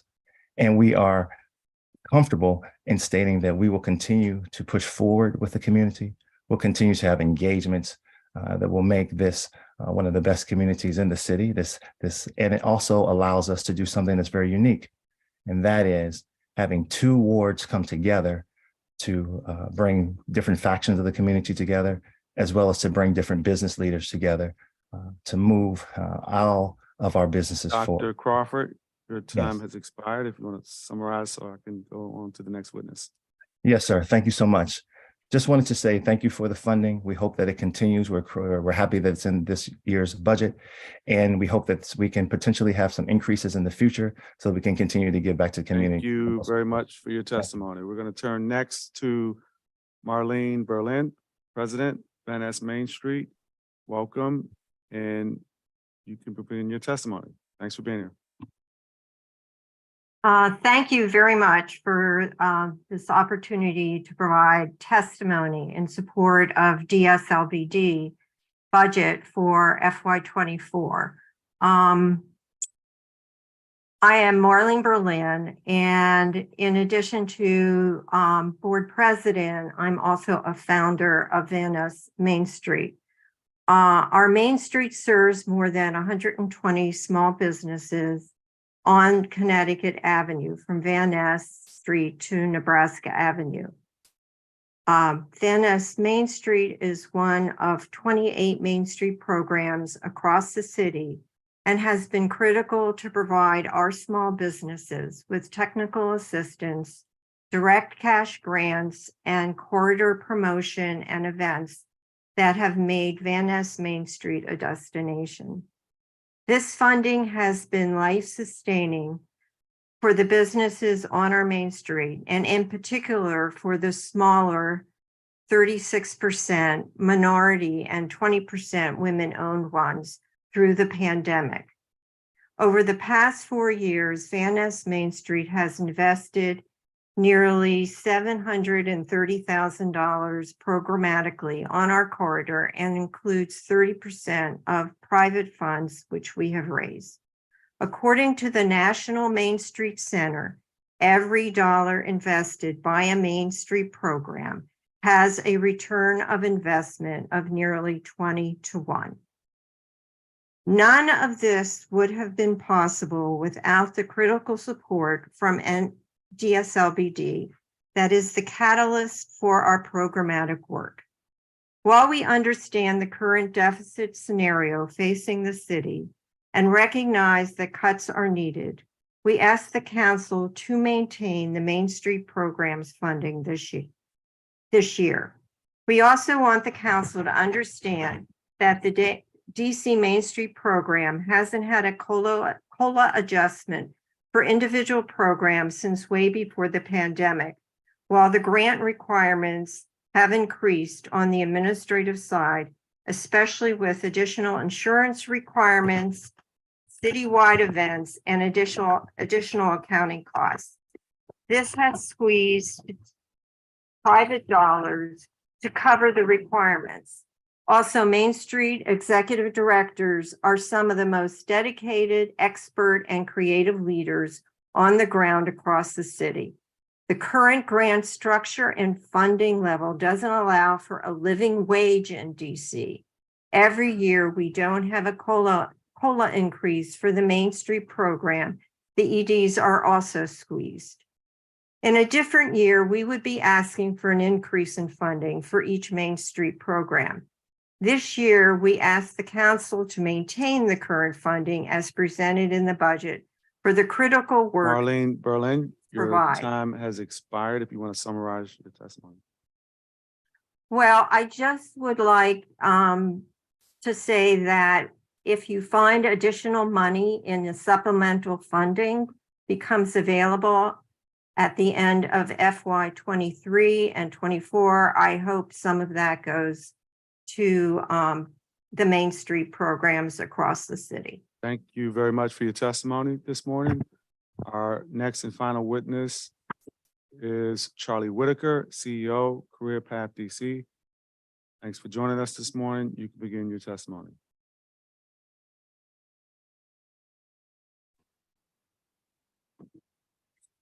Good morning, Councilmember McDuffie. I would first like to thank you, the mayor, and Dslbd for affording DC residents this opportunity to work in their own communities. Today, I'm here to testify on behalf of the 64 residents of DC, of Career Path DC, who may be affected if the $472,000 cut that's coming for the main streets actually, for the clean teams actually happen. As you know, in July the 1st, the minimum wage is going to $17 an hour. So any type of cut that happens to the clean team is going to affect how many people we'll be able to hire for the next fiscal year. I just want you guys to take that into accountability. And I would just like to thank Dslbd for their wonderful staff and their assistance in assisting us with making sure that we're able to perform this work, and the council and the mayor to making sure that this work is funded. I'm not going to be long today because I'm going to turn in my testimony. But however, I just want you guys to know that any cut to the clean team mean cut in jobs across the program for clean team members. So thank you, council member, and you have a great day. And thank you for your testimony this morning, Ms. Whitaker. We appreciate it. As I mentioned earlier, we're now going to go into rounds for any of the council members who have joined this hearing this morning. Ward 3 Councilmember Matt Fruman is here. Thanks for joining the committee. Councilmember Fruman, we're going to turn to you for a 7-minute round in which we can incorporate your opening. Wonderful. I appreciate it, Chairman McDuffie. I look forward to hearing from Director Whitfield. I'm really glad to hear from the witnesses this morning. I'm deeply committed to the work that you do to support our small businesses across the district and revitalize our commercial corridors. I've been fortunate. I served on the Tenleytown Main Street Board, was the chair of the Tenleytown Main Street Board for a number of years, and have seen the work that you do up front, watched Marlene and company form the Van Ness Main Street initiative and seen the difference that it can make on a commercial corridor, and hopefully can continue to make on our commercial corridors. We have now, with each successful Main Street, we now have 7 main streets located in Ward 3, and they really are critical strengthening our commercial corridors. One of the projects that we have in Ward 3 is to attract African-American residents and businesses and increase the diversity of our ward. That's actually a project of mine and has been a project of the various main streets, I believe. I had the pleasure to go to a ribbon cutting, two ribbon cuttings with Director Whitfield, one for Saku Saku, owned by an Asian woman and her husband, and another for Flavature in Woodley Park, which was the first African-American owned restaurant in Woodley Park, which is really a great accomplishment. It was wonderful to see you there, Chairman McDuffie. I guess I am relieved that we don't see a cut in the funding for the main streets, but I'll second what Marlene Berlin was saying. If there is any additional money, really so useful to build on the budgets for our main streets, given the multiplier effect that our investments in our main streets can have for our local businesses.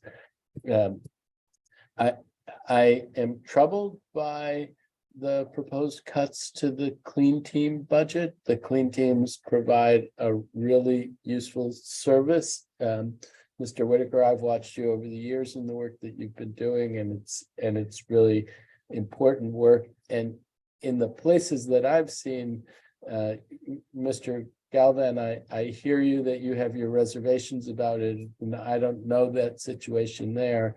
But in the places that I've had the most experience with, the Clean Teams have really made a difference, and you hear it and feel it from the different residents who speak to it all the time, and really has contributed to revitalizing our corridors. I think I want to turn to use my remaining 4 minutes for questions, and Mr. Todd, I'll start with you, which is close to home, Tenleytown Main Street. I grew out of Tenleytown Main Street. There hasn't really been an increase in funding for Main Street since 2016. And so, and the buying power of dollars has only decreased since then more quickly in recent years. I'm wondering, if you had additional dollars, what kinds of things would you try to use them for, and how would you see such investments as having potential multiplier effects? Well, obviously we would, thank you for the question, Councilmember Furman. Obviously we would target supporting our small businesses, the ability to make businesses more visible, more vibrant, provide better services to their customers means customers are going to spend more money, and that turns around to the district in the form of sales tax. It creates more jobs and certainly enhances the appearance of the corridor. You know, I think while we're not in this situation directly ourselves in Tenleytown, there are so many programs, so many DC Main Street programs that are struggling to hire staff to work for them, a director to work for them, because they don't have the capacity at this point in their early Main Street lives to fully fund not only paying the rent of required office space and all of the admin costs related to just running a business, but to be able to hire somebody. This really is a job that is easily 50, 60 hours a week on a good week. And the pay rate is barely a living wage when you divide it out over the number of hours spent. And it's hard for a lot of the Main Street programs to hire somebody qualified to do that level of work for that level of pay. And providing additional services to our businesses in the form of technical support, making sure that they are able to more competently run their businesses. So many small business owners go into business because they make a great cupcake, but not necessarily because they're great accountants. So we can hire folks to help them make sure that their business is running at its most high function, which again turns around and pays back dividends to the district in the form of those corporate taxes, those property taxes, and sales taxes. So I really appreciate that. Thank you very much. I wanna squeeze in one more, because one of the things that I think is a real value of the Main Streets are the synergies that they create. And I'm gonna turn to Marlene Berlin on this, because often synergies are, between businesses or bringing in different kinds of support for a business. But in Van Ness, you have a special one, which is with UDC.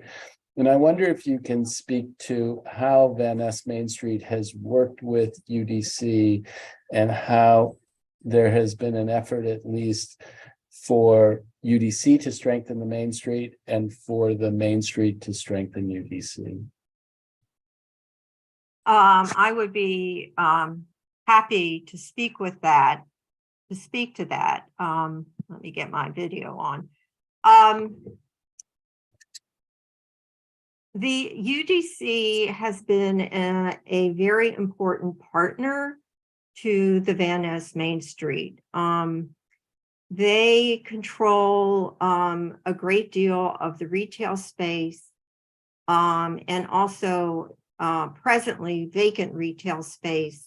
And we have testified at the committee of the whole about the need for UDC to have increased monies for building out the retail space to support new businesses coming into that space. We engaged with them very early on in a letter of intent, because we feared that they would be slow to really focus on renting out the retail space they controlled. But they have been, and through the pandemic, really focused on trying to get the retail space rented out. And Mom's Organic is coming into their space. All Care is coming into their space. So it's been a partner that we have worked very hard to engage, and they have been very responsive.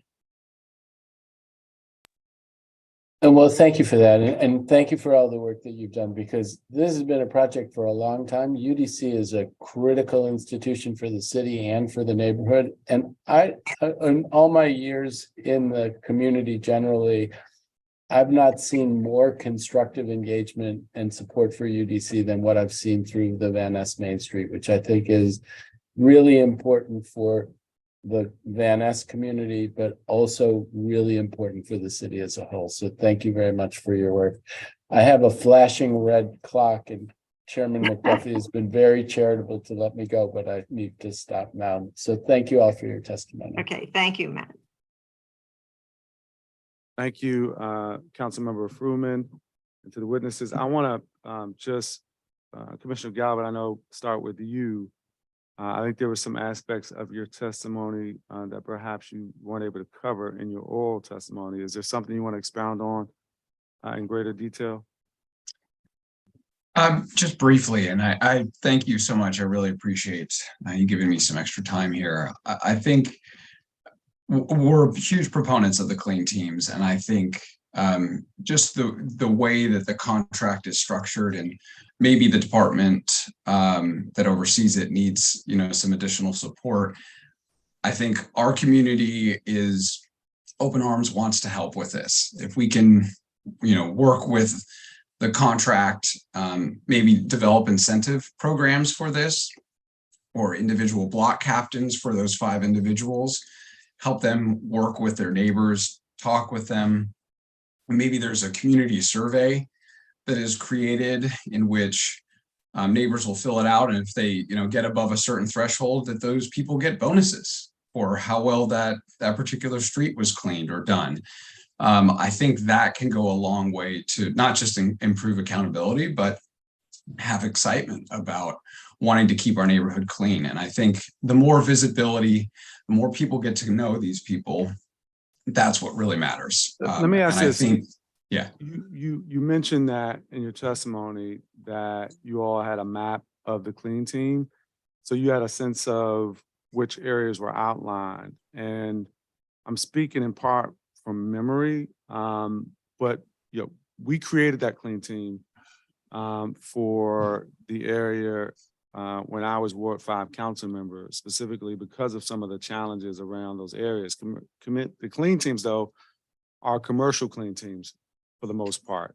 There are a few exceptions where there's some residential aspects of clean teams, but they were originally intended to address commercial areas. Is it your contention that they aren't addressing the commercial areas that are outlined in the map where they should be? Yes, I think over the Or are you talking about past- residential areas? Sorry. So yes, they do like a fraction of a block that's just off the commercial corridors. And I have seen some improvement there, but I think last year there was just a lot of complaints that no one had seen them and trash was, all over the corridor. So yes, my intent would be love to see them in the communities themselves, because a lot of these other organizations are picking up to trying to help out. I myself have cleaned a block or two, and within a week it's trashed. And it's just really discouraging, both from a pervasive crime and also from a quality of life and environmental perspective, to see that. And I'll say I appreciate the concern you're raising. I also appreciate you acknowledging that an area gets clean and then within a week it's trashed. I think that's part of the challenge that we see around the areas that clean teams are cleaning, and hence the need to have a clean team. But there are very few, if any, areas that remain clean for long periods of time along the commercial corridors that have clean teams.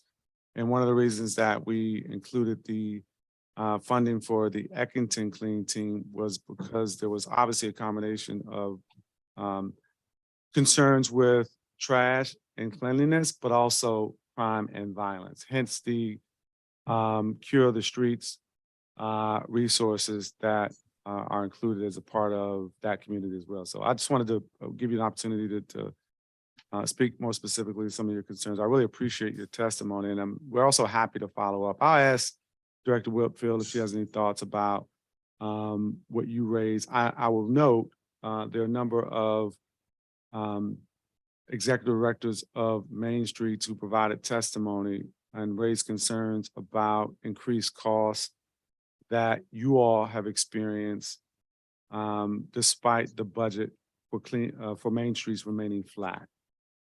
I acknowledge that, as I'm sure some of you know, because you've done this for so long, this is one of the most financially constrained budgets that we've experienced over the last decade. In fact, it's the most austere budget that I've experienced as a council member, and I've been a council member since May of 2012. And so it means that, as I stated in my opening, there are going to be some tough decisions that have to be made. But I do want to acknowledge the hard work that you all continue to do with the resources that you have. I wanted to ask Alex Padro, because I was deeply concerned about some of the things that you mentioned in your testimony. Just briefly, what's your specific ask, if anything, of the committee in terms of the concerns that you raised? Well, I raise a number of concerns, but in terms of the 11th Street Clean Team, obviously that's going to disappear if the committee is unable to provide funding for it again this year. We have worked for years to try to expand the Clean Team services onto that portion of our service area that was deprived of those services, that business owners, envied their colleagues over on 7th Street and 9th Street that have been accustomed to that service for decades. In terms of the proposal to redraw our service area, boundaries, we should discourage, kind of intervention or poaching that Councilmember Nadeau is proposing.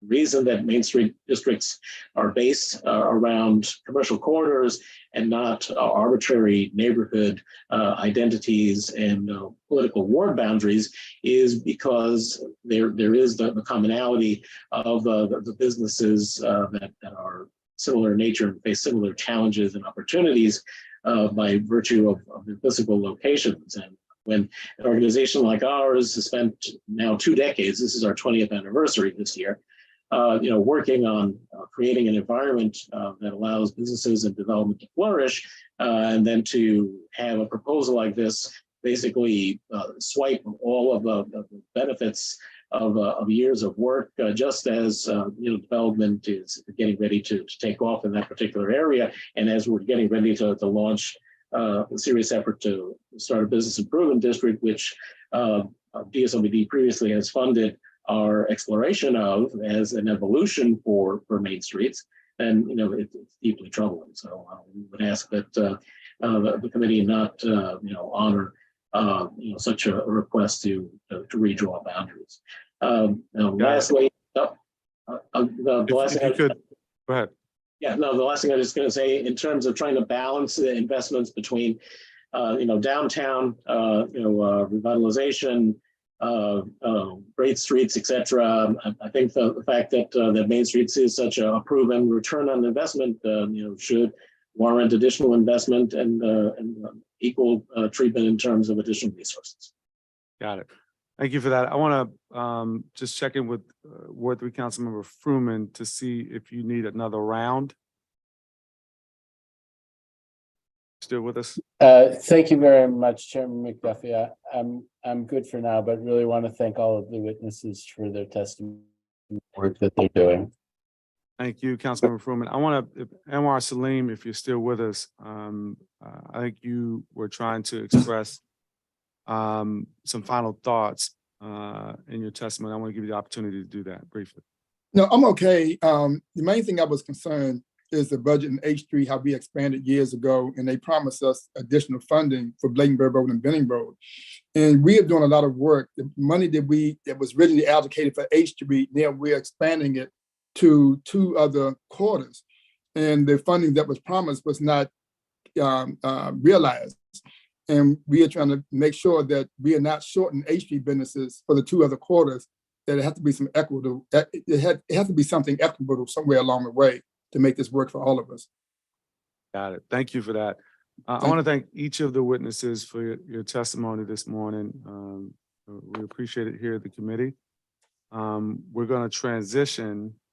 I don't see any other council colleagues, so we're going to transition to our government witness at this time, Director Christy Whitfield and her team at Dslbd. Before we go into testimony, I want to swear you and the others in who plan to testify.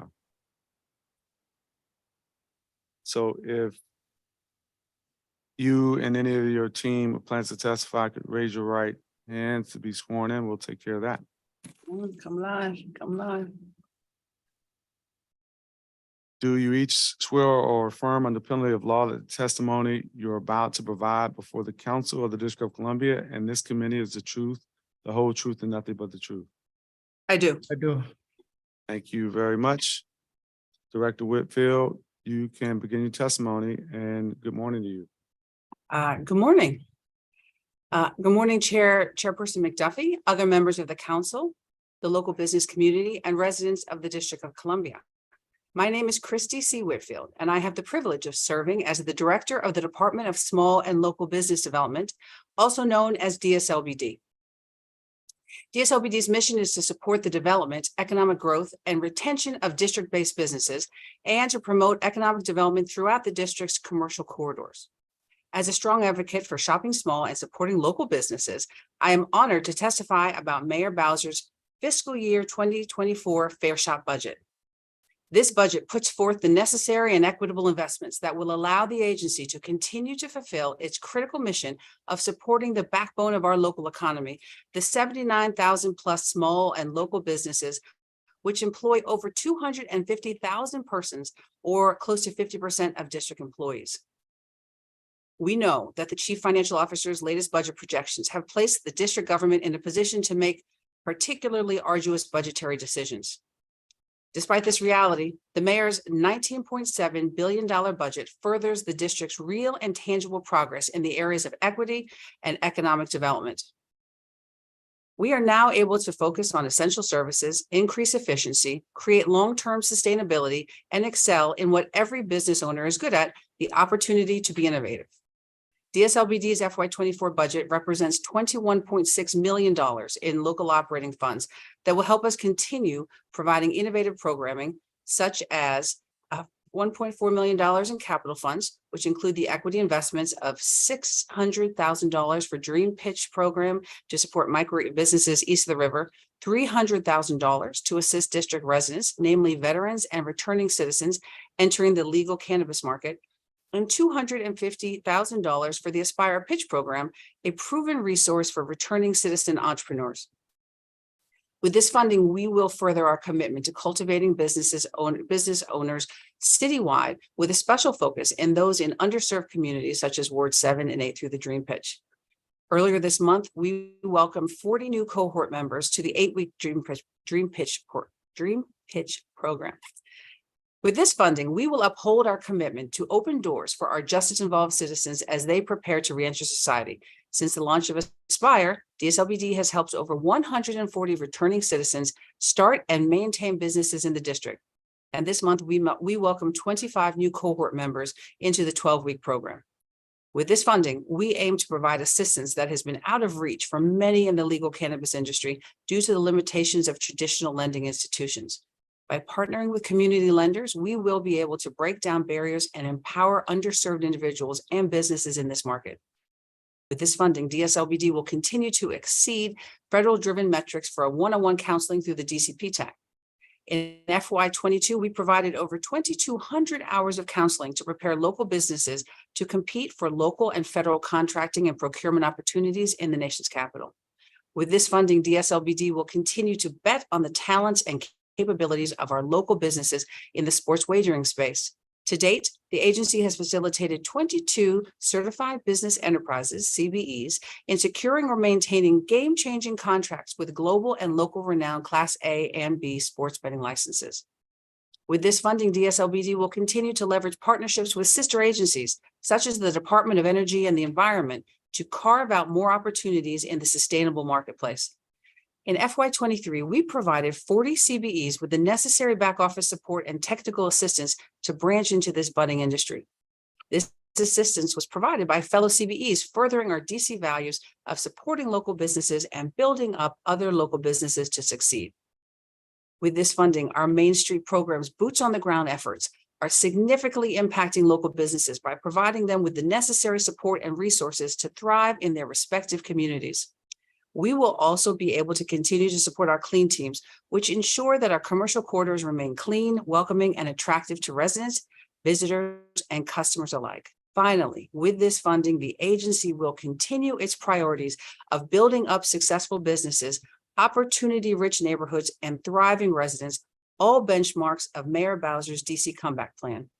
Much of the work that DSLBD undertakes day in and day out is immersed in the fabric of this plan.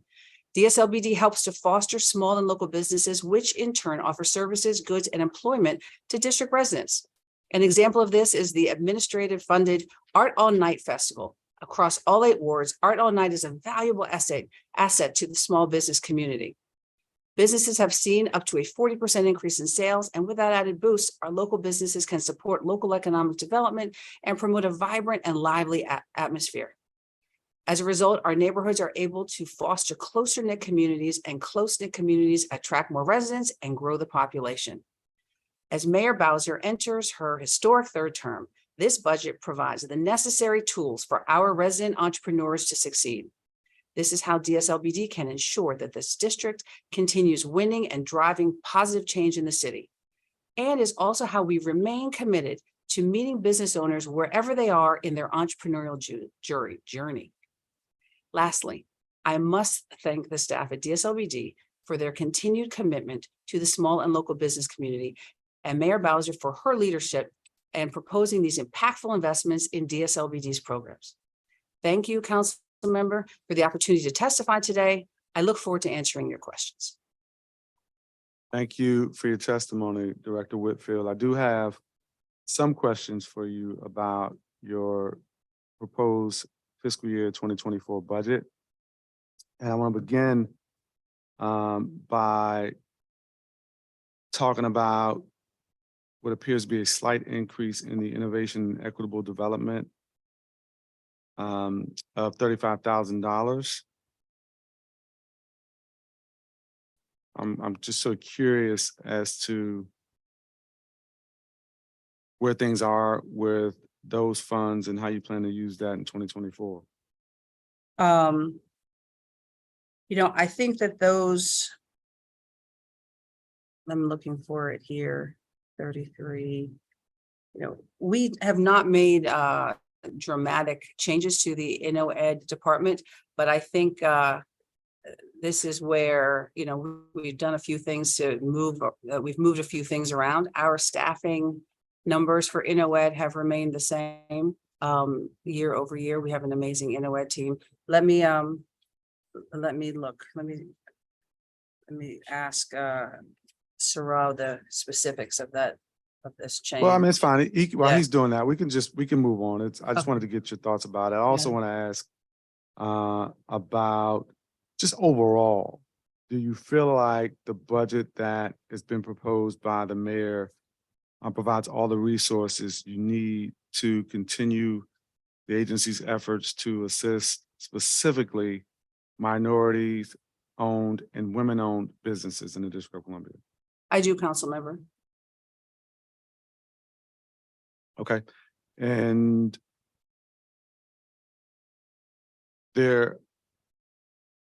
let's talk about the Canna Business Program. There is some funding in that program for fiscal year 2024. Talk about where things are today and what you're going to be able to do in 2024, given the proposed budget allocation for that program specifically. So the cannabis industry is I will say, ever moving target as we look for federal laws to settle. I know our local businesses here working in cannabis continue to struggle with access to capital in particular. Right now, we are working with Latino Economic Development, LEDC Corporation, local CDFI, to create a really innovative loan fund for cannabis businesses. This was after the result of a series of stakeholder engagements, talking with people in the industry about where the big gaps are. We know that some businesses, if they even have cannabis in their name, can't get access to capital. One example we are aware of, a cookbook, a cannabis cookbook that couldn't get any financing because it said cannabis. And so we think one of the most interesting and important interventions is going to be helping make sure that this industry can continue to grow, even through the current uncertainty of the federal regulations. So let me just make sure it's clear. Is there, how much money, if any, is allocated for this program in the current fiscal year in FY 2023? In the current fiscal year, we have $300,000 in our budget. And that's okay, and how much is proposed in FY 24? In FY 24, I think it's the similar, it stays the same at $300,000. Okay, I saw the term restore in the budget book, so I was curious about that. I am not sure why it says, I think it was initially in there as one-time funding, and so then they put it back in again this year. Okay, is it proposed in FY 2024 as one-time funding or recurring funding? I believe it's still one-time funding. Okay. have you spent any of the funds allocated for FY 23 on Yes. the program this current fiscal year? So those funds were invested in the loan fund that we're working with LEDC on. Okay. Thanks for that clarification. The dream grants, I saw the same phrase used, restore funding. So I wanted to ask about the dream grants. How much funding is in the budget currently in FY 23 for that program, and how much is proposed in FY 2024? Currently, we have $600,000 in the budget. Okay. And how much is proposed for FY 24? I think we're proposed level funding again at $600,000. Got it. And how much have you spent to date on that program? I can get the exact disbursement of this, but we will disperse all of it by the time that the pitch competition is over. We've dispersed the money to our partners, and then we'll be doing awards after the pitch competition.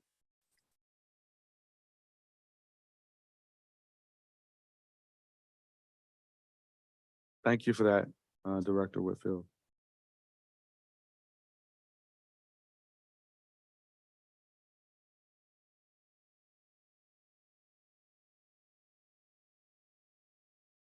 So I think you may have mentioned this, but your overall budget as proposed for FY 2024 sees a slight decrease of 6.4%. How's that going to impact the ability of you and your team to do the work that you all have been doing? I mean, we heard a lot of testimony from Main Street's representatives talking about their budgets remaining flat and raising concerns about increased costs that aren't reflected in Dslbd's proposed FY 24 budget. So how are the cuts both in the overall operating budget of 6.4%, as well as the slight decrease in FTE is going to impact your ability to fulfill the agency's mission? We feel absolutely ready to fulfill the mission of the agency. A lot of those cuts were the removal of one-time funding. There's a $500,000 reduction from the trash compactor grants that are not in our budget for next year. We had so I think that there are a combination of things that 6% it's gonna mean we cannot do the trash compactor grant, but I think we've been able to accommodate that cut. Okay, I'm out of time for this round. I'm going to turn to Ward 3 Councilmember Matt Fruman for a round. Thank you very much, Chairman McDuffie. Great to see you, Director Whitfield. Hello, Councilman. Looking forward to more and more ribbon cuttings and e-bike test drives. Absolutely. So, one of the things that I'm a big booster of the Main Street program, as I know you are too. And there are national studies about the impact that a Main Street organization can have that sort of shows what the multiplier effect of the investments are. That, for every dollar allocated to a Main Street, it can generate as much as $20 in response. Have we done anything like that here in the district to evaluate the efficacy of these programs? The reason I ask is I believe that if we did, we would see that the number was big. I agree with you, council member. I think if we did do that study, we would see the deep and abiding impact that our Main Streets have as the boots on the ground for our local businesses. We don't have a current study right now, and I'm positive that we would see that our Main Streets are impactful. I know through COVID, our Main Streets were a lifeline to our local businesses. I think I think years ago there was a study done for some particular neighborhoods. I would say to you though that, knowing that particularly in these austere times, I would not be really excited about doing a study for all the obvious reasons, right? Yeah, I think we have limited resources, and I think we know enough that if we had found more resources, we would invest in doing these programs at this point. I served on a Main Street board during the COVID period, and business owner after business owner about the way in which the Main Street was a lifeline. And where we are now, like, it feels like COVID's over, but we're dealing with the hangover of it. So they still play a really critical role. Absolutely. Different function that I think plays a really important role is the clean teams. And we heard Charles Whitaker talking about the employment dimension of it. I have seen in the Upper Wisconsin Avenue corridor how the clean teams have really changed the feel of the corridor. I used to, when I served on an ANC and when I been active in the community, I would get emails all the time about how run down it looked, and I don't get them anymore. So I'm a little concerned. It looks like in your budget there's a cut of about $472,000 for the clean teams. And I don't know, is that right? Is there a cut on that magnitude for the clean teams? No, there isn't. So the good news is that there are a couple other things in that line item that exaggerate what a cut for the clean team would have been. We know that there was some one-time funding that the previous council member had put in for district bridges to do some work in various areas across Ward 3 that were not in main streets. That's $250,000 of that number is just the fact that's not a recurring expense.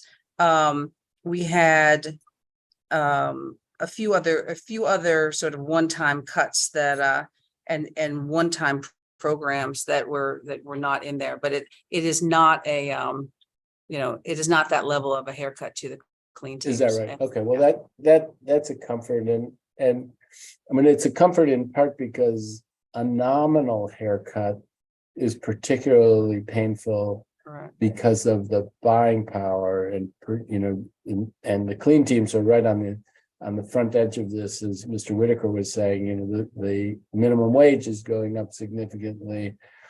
Are we preserving the buying power of the clean team function, or are we going to see some erosion in the buying power that the clean teams have in terms of having folks on the street to do the work? So we do have an increase in the clean team budget that's going to support every clean team member making at a minimum the new living wage that goes up according to January 1st.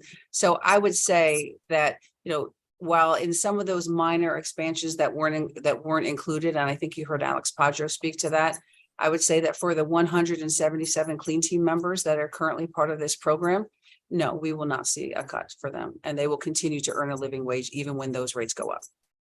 All right, well, I really appreciate that. Thank you very much. A different thing, and it's timing wise pretty tricky.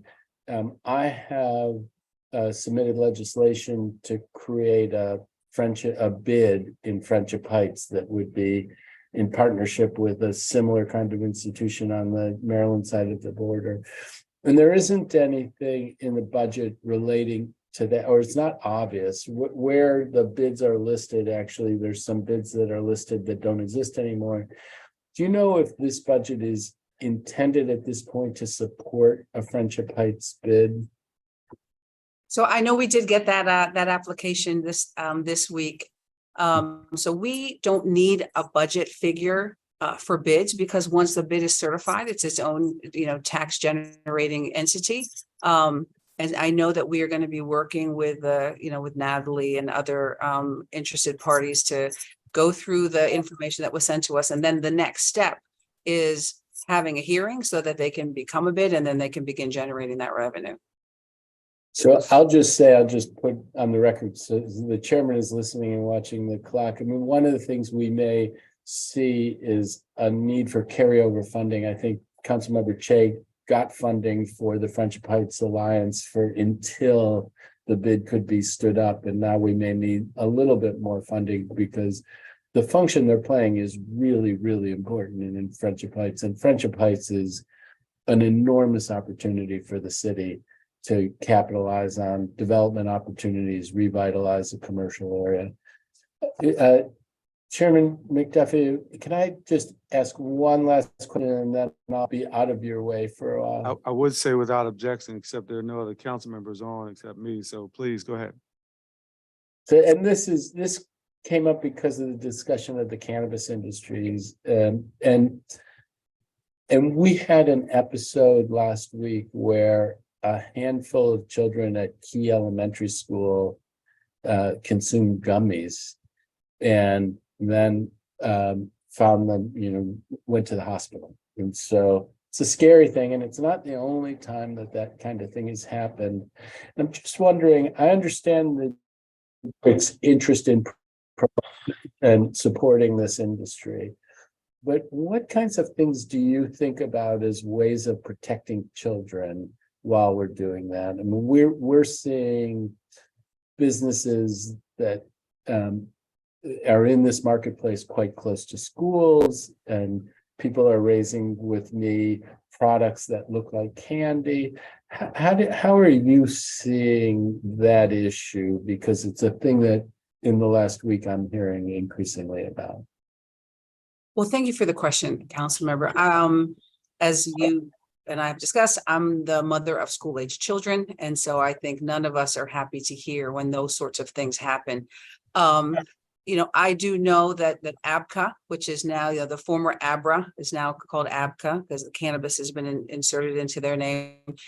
There are laws and regulations. It is not my exact jurisdiction, but I know that the licensing and the regulations around how those organizations are operating is something that is in the forefront of many people's minds, including Director Musali, who is really the point on those really important questions. So that's where I'll go with my questions. Is in order to have a successful business for adults, we have to make sure that it's protecting children at the same time. And so it's one can be for the industry, but also for some forms of regulation that would make sure that we're adequately protecting children. So thank you very much. Thanks for your testimony and for your work. Thank you, Council Member. Thank you, Councilmember Fruman. Just for planning purposes, both for members as well as the public, ABCA is the agency that has oversight of cannabis administration. And the committee is going to be having an oversight hearing, budget oversight hearing with that agency on Monday, April 10th at 9 a.m. It's going to follow the Deputy Mayor for Planning and Economic Development. I want to note that we've been joined by Ward 2 Councilmember Brooke Pinto. And so I want to turn to Councilmember Pinto for a round. Thanks for joining us, Councilmember. Thank you so much, Chairman McDuffie. Appreciate you. And thank you, Director Whitfield, for being here today, and to all of the public witnesses who testified. I want to start with you just to make sure I have an accurate reflection of the funding for our Ward 2 Main Streets as I read the budget books. So can you confirm that these are the correct amounts, and if they're recurring funding or one-time funding? I have for Shaw Main Streets 150,080. I have that same amount for Shaw Main Streets, Georgetown Main Streets, and Logan Circle Main Streets. Correct. That's the figure that I have. Okay, and then for DuPont Circle, I have 195,080. Yes, I have that same figure. Okay, great. And are those one-time funds, or are those recurring to be expected every year? So those are recurring funds.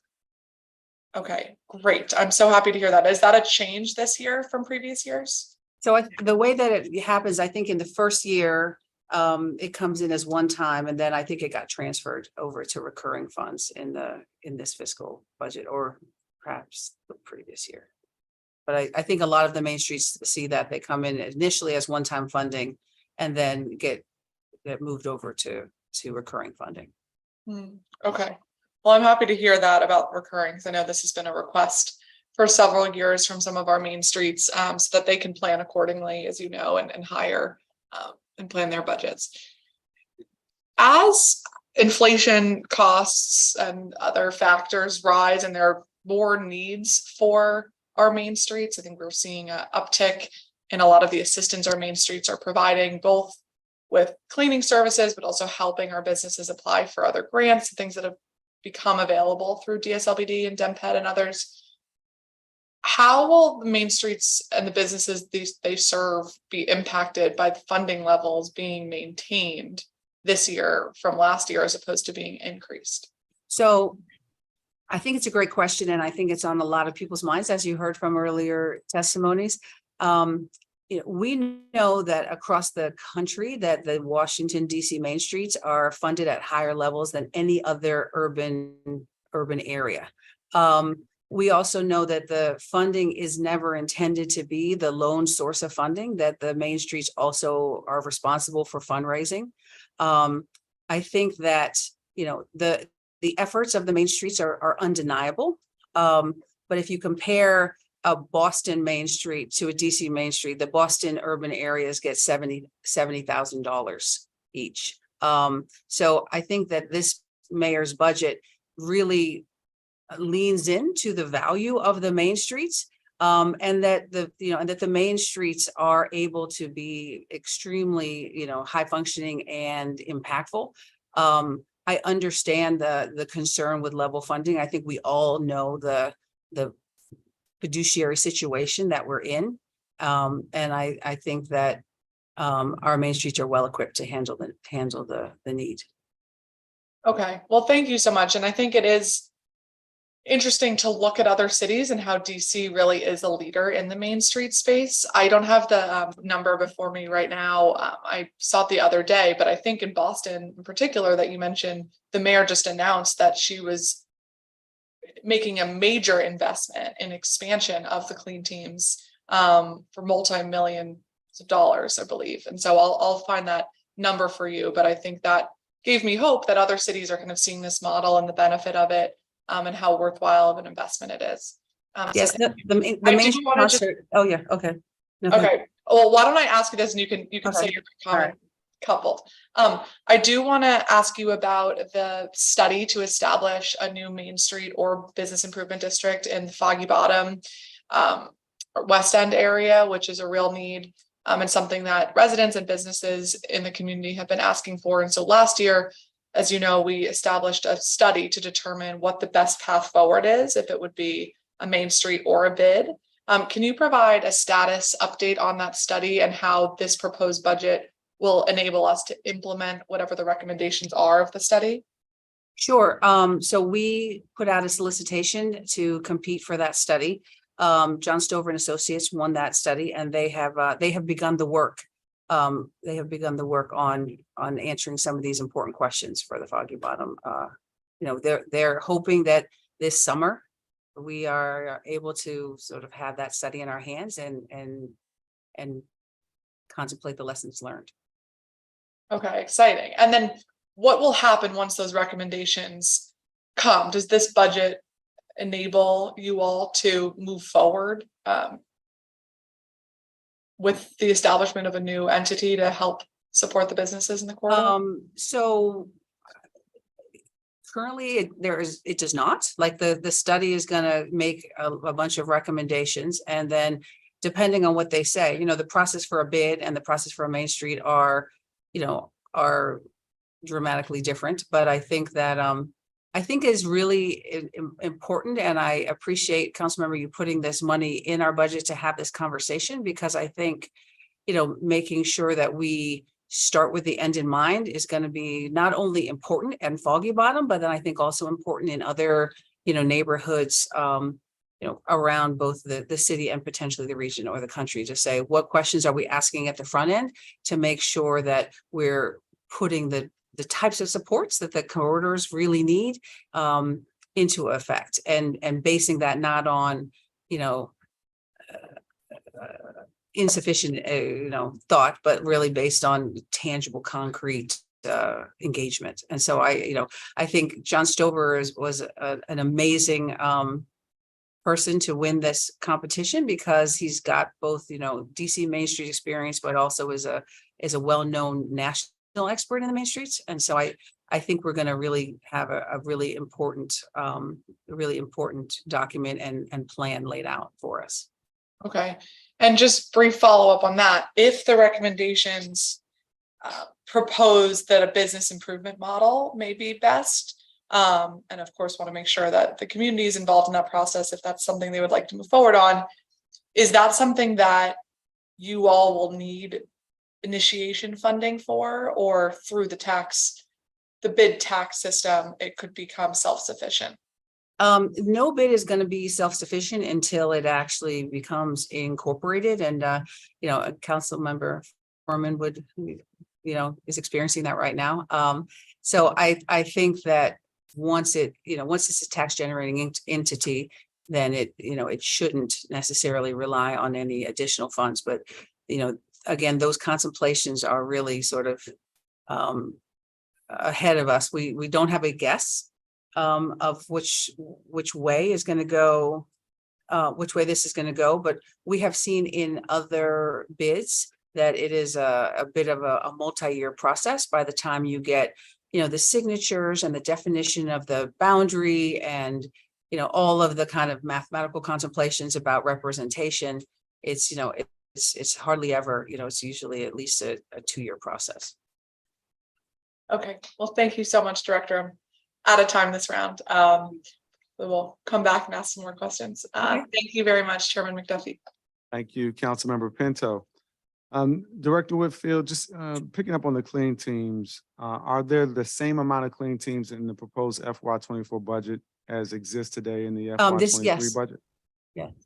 Okay, so no fewer, no yes. more. Correct. Okay. And in terms of the main streets, are there the same amount of main streets in the proposed FY24 budget as exists today in the FY23 budget? Yes.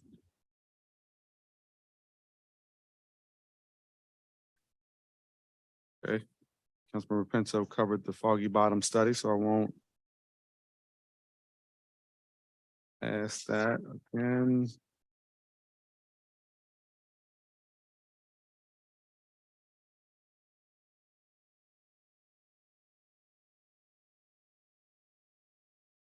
Is there anything in terms of engagement of bids that you can share, either reflected in this budget or just, I know my engagement with the bids has been pretty extensive. There are a number of concerns given the state of the economy, particularly in the bids that cover parts of our CBD, downtown bid, Golden Triangle bid. Just curious as whether or not you all and your team have had any interactions that you care to share with the bids as of late.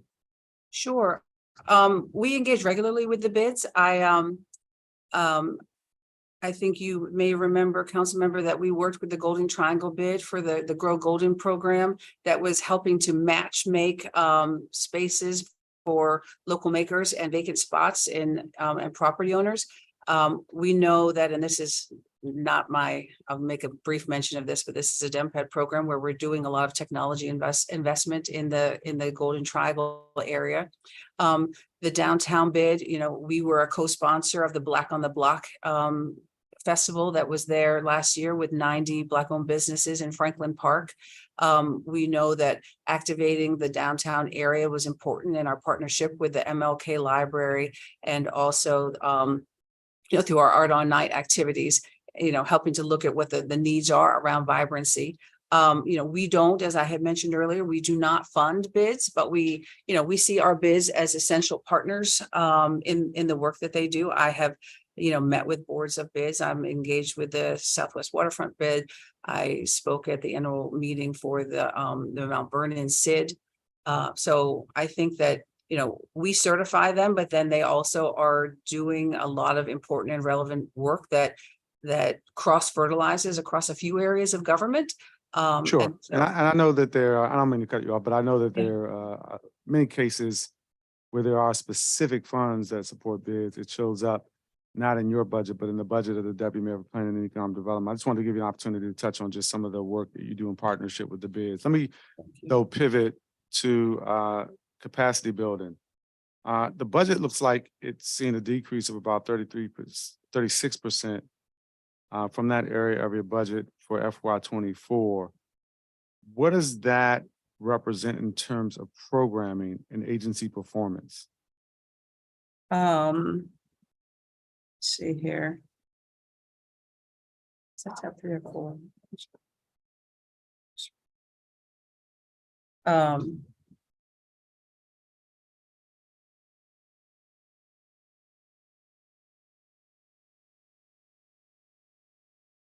So we have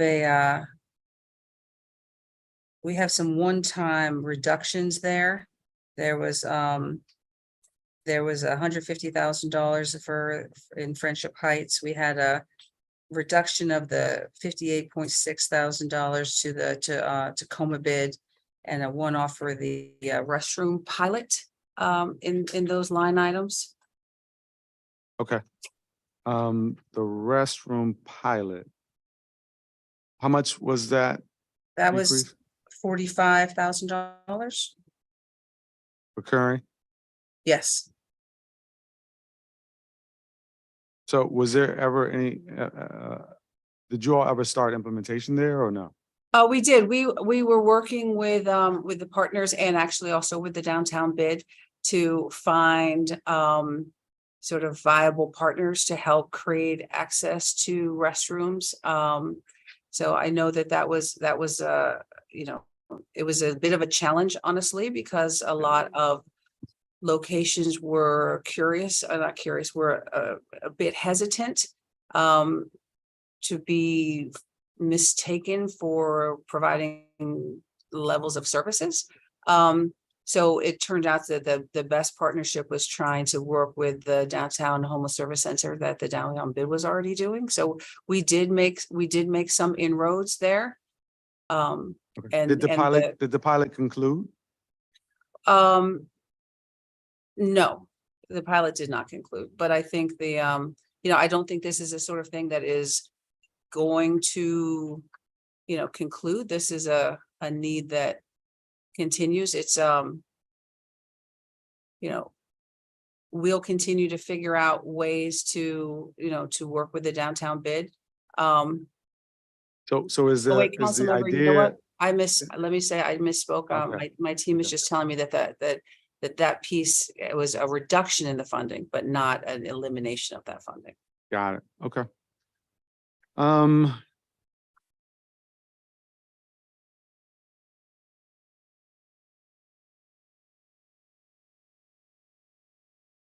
Okay, I just asked that. So whatever's remaining is your position that it will allow you to continue the aspects of the pilot that have yet to be completed? Yes. Okay. It looks like there's an increase in the area of legal activity by about 40% for FY 2024. What does this increase represent? That is budget? the addition of a legal assistant for helping us with compliance work. So we had a position. We know that between the waivers and, you know, there's a lot of legal work that comes out of compliance, and so that's the addition of some legal support in compliance. We hired an attorney advisor. It's an attorney advisor for compliance section. Yeah, well, so there's a legal person, but that person is focused. The majority of her work is with the compliance needs. Okay, so so it's clear, where does it fall in your budget in terms of the agency management? Is it under compliance or is it under like the general counsel? It's under legal. It was under compliance, but we put it under legal. Okay. What's your CBE spend goal for FY 2023? Actually, you all. And where are you with that? So we expect to fully meet our goal. Our goal this year is 1.2 million. Okay, and where are you in terms of your rate of spending thus far? You know, we fully expect to meet our goal. I can get exactly where we are on it, but I know that we have you know, we meet our goal every year, council member, and we will you know, and we will this year too. I think when it's all done, we're paced to be at 105% of our goal. Okay, just to clarify, in terms of compliance, there's an FTE you just testified is moving from compliance and showing up in legal, correct? Correct. How many FTEs, what's the reduction in compliance between FY 2023 and proposed FY 2024? It appears to be a reduction. So there's there's a shift in the budget of the attorney advisor. And then we did have a reduction of 1 FTE staff assistant. Okay, that is that a current vacancy? No, no, that's an FTE that was removed from our budget. Okay, what's how many vacancies do you currently have? Council member, I have 0 vacancies right now. Okay. Let's see. Any vacancy savings to date for FY 23? So we did have vacancy savings, a little over $300,000 that was recently swept. So we don't currently have any vacancy savings. Got it. It was swept in this current fiscal year? It was. Okay. I'm over my time. Let me turn to Councilmember Pinto to see if she'd like another round. Thank you so much, Chairman. I would. I want to kind of continue your earlier conversations around clean teams. I'm so grateful for the work of all of our clean teams who really do such an amazing job of keeping our business corridors clean. What are the funding allocations for the Ward 2 clean teams, and how do those compare to fiscal year 2023 funding levels? The way that I read this, it looks like there's a proposed budget decrease across clean teams of $472,000. So that decrease is not exclusively in clean teams. There's some one-time funding that came out of our budget that was in that line item. Let me look. I have my list of clean teams here, but I don't have them by ward. But I know that our clean teams are consistently funded as they were last year. I can certainly get you, the various clean teams and their amounts. Interesting. So it's the same funding level for clean team positions. Yes. So there won't be a reduction in jobs or services. No, they will not. And in fact, when the living wage goes up in January 1st, that every single member of the clean team will be getting at a minimum a living wage. Great to hear. One of my budget priorities was to create a clean team for the Chinatown Gallery Place neighborhood. Has there been any funding allocated to support clean team services there, as we've seen? So the Chinatown Gallery Place falls within the downtown bid catchment area. I used to run that bid, and so I used to run that clean team, never the bid. So at that time, I know that there are at least 86 members of the SAM program there that are working in various shifts, starting at 4 a.m. and going as late as 11 p.m. to keep that corridor clean. Thank you. In terms of Great Streets grants, I don't want to in any way decrease Great Streets funding, because I think this is so important. And if anything, I hear from businesses and corridors who are not included in Great Streets geographic boundaries and are asking to be, because I know these grants are so important. But our main streets do a lot of work, as you know, in helping businesses apply for those grants and fill out paperwork and make sure that they're maintaining deadlines, and that comes at an administrative cost to our main streets.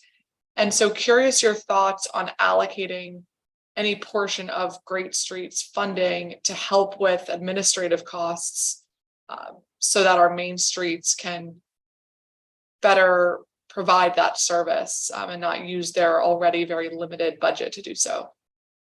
So council member, first, let me say my team just passed me a note. I misspoke and said January, but the living wage goes up in July. So if I have any clean team members that are wondering why they haven't gotten a raise yet, I misspoke. It's coming in July.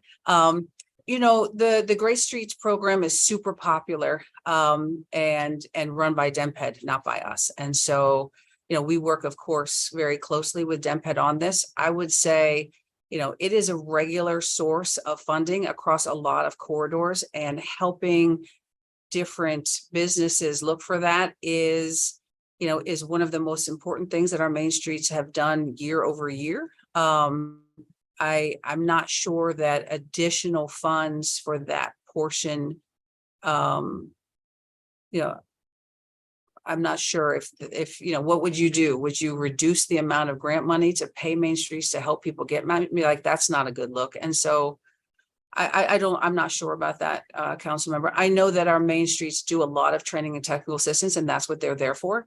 I wouldn't recommend carving out anything for one particular source when, you know, when we know those funds are really competitive. I think that as we think about different sort of economies of scale, the Great Street program might be one of those really important opportunities for main streets to collaborate together as they're helping businesses prepare, right? And then they could, you know, get more bang for their, you know, technical assistance buck.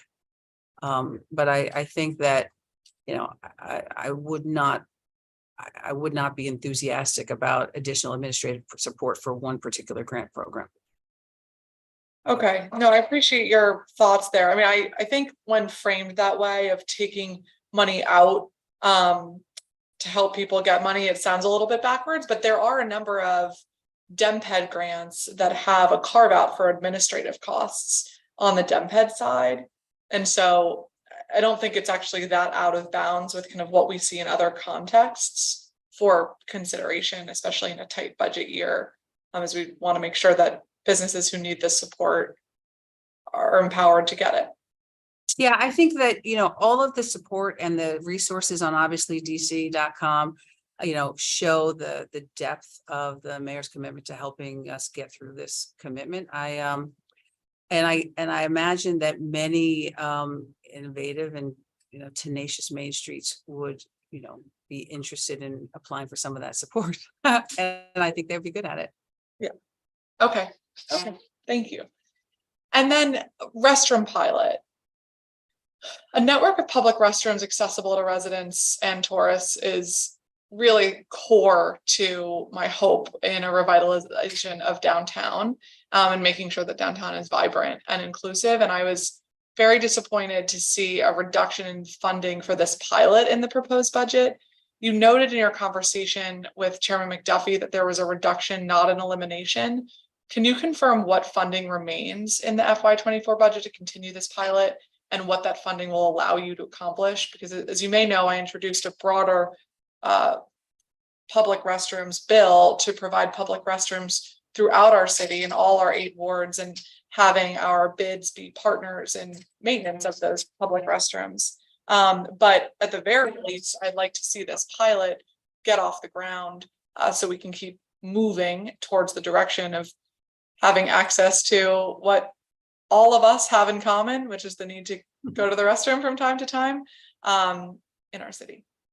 So the reduction was $29,500, and there's $35,000 remaining.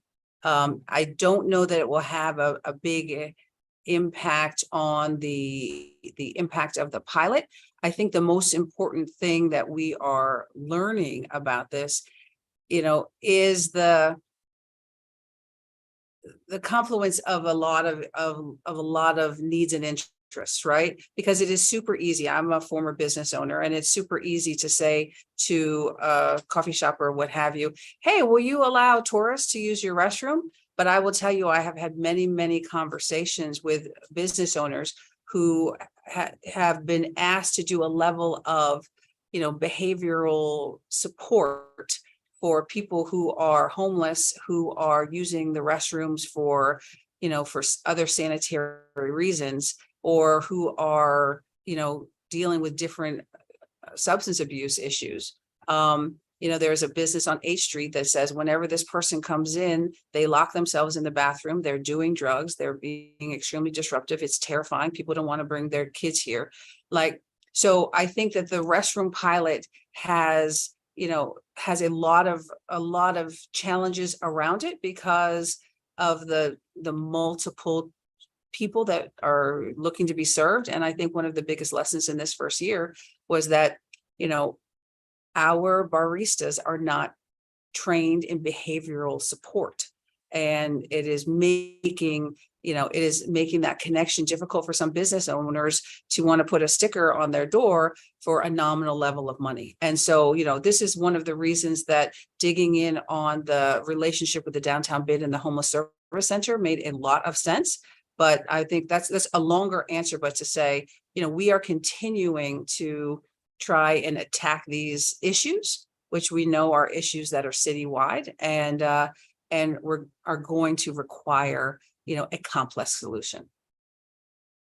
Completely hear you on that. I just feel like what you're explaining makes the argument for why it's so important to have access to public restrooms, so that we're not relying on our businesses to provide a service that should be a basic amenity of our city, to be able to use bathrooms in public. Like, those examples that you shared are exactly why this is so important.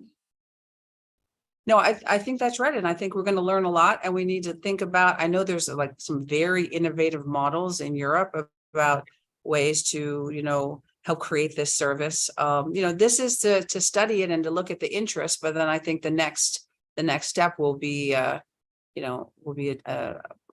deeper and wider contemplation. Okay. Well, thank you so much. I look forward to working with you on that as we move forward. Absolutely. And thank you for everything that you do to support our business community. Oh, thank you, Councilmember. Thank you, Chairman McDuffie. Thank you, Councilmember Pinto. Let me just check to see if there are any other colleagues. I don't have any additional questions right now. I wanted to give an opportunity. I think Councilmember Fruman has left the Zoom. Is there anything else that you would like to add to the record? Director Whitfield.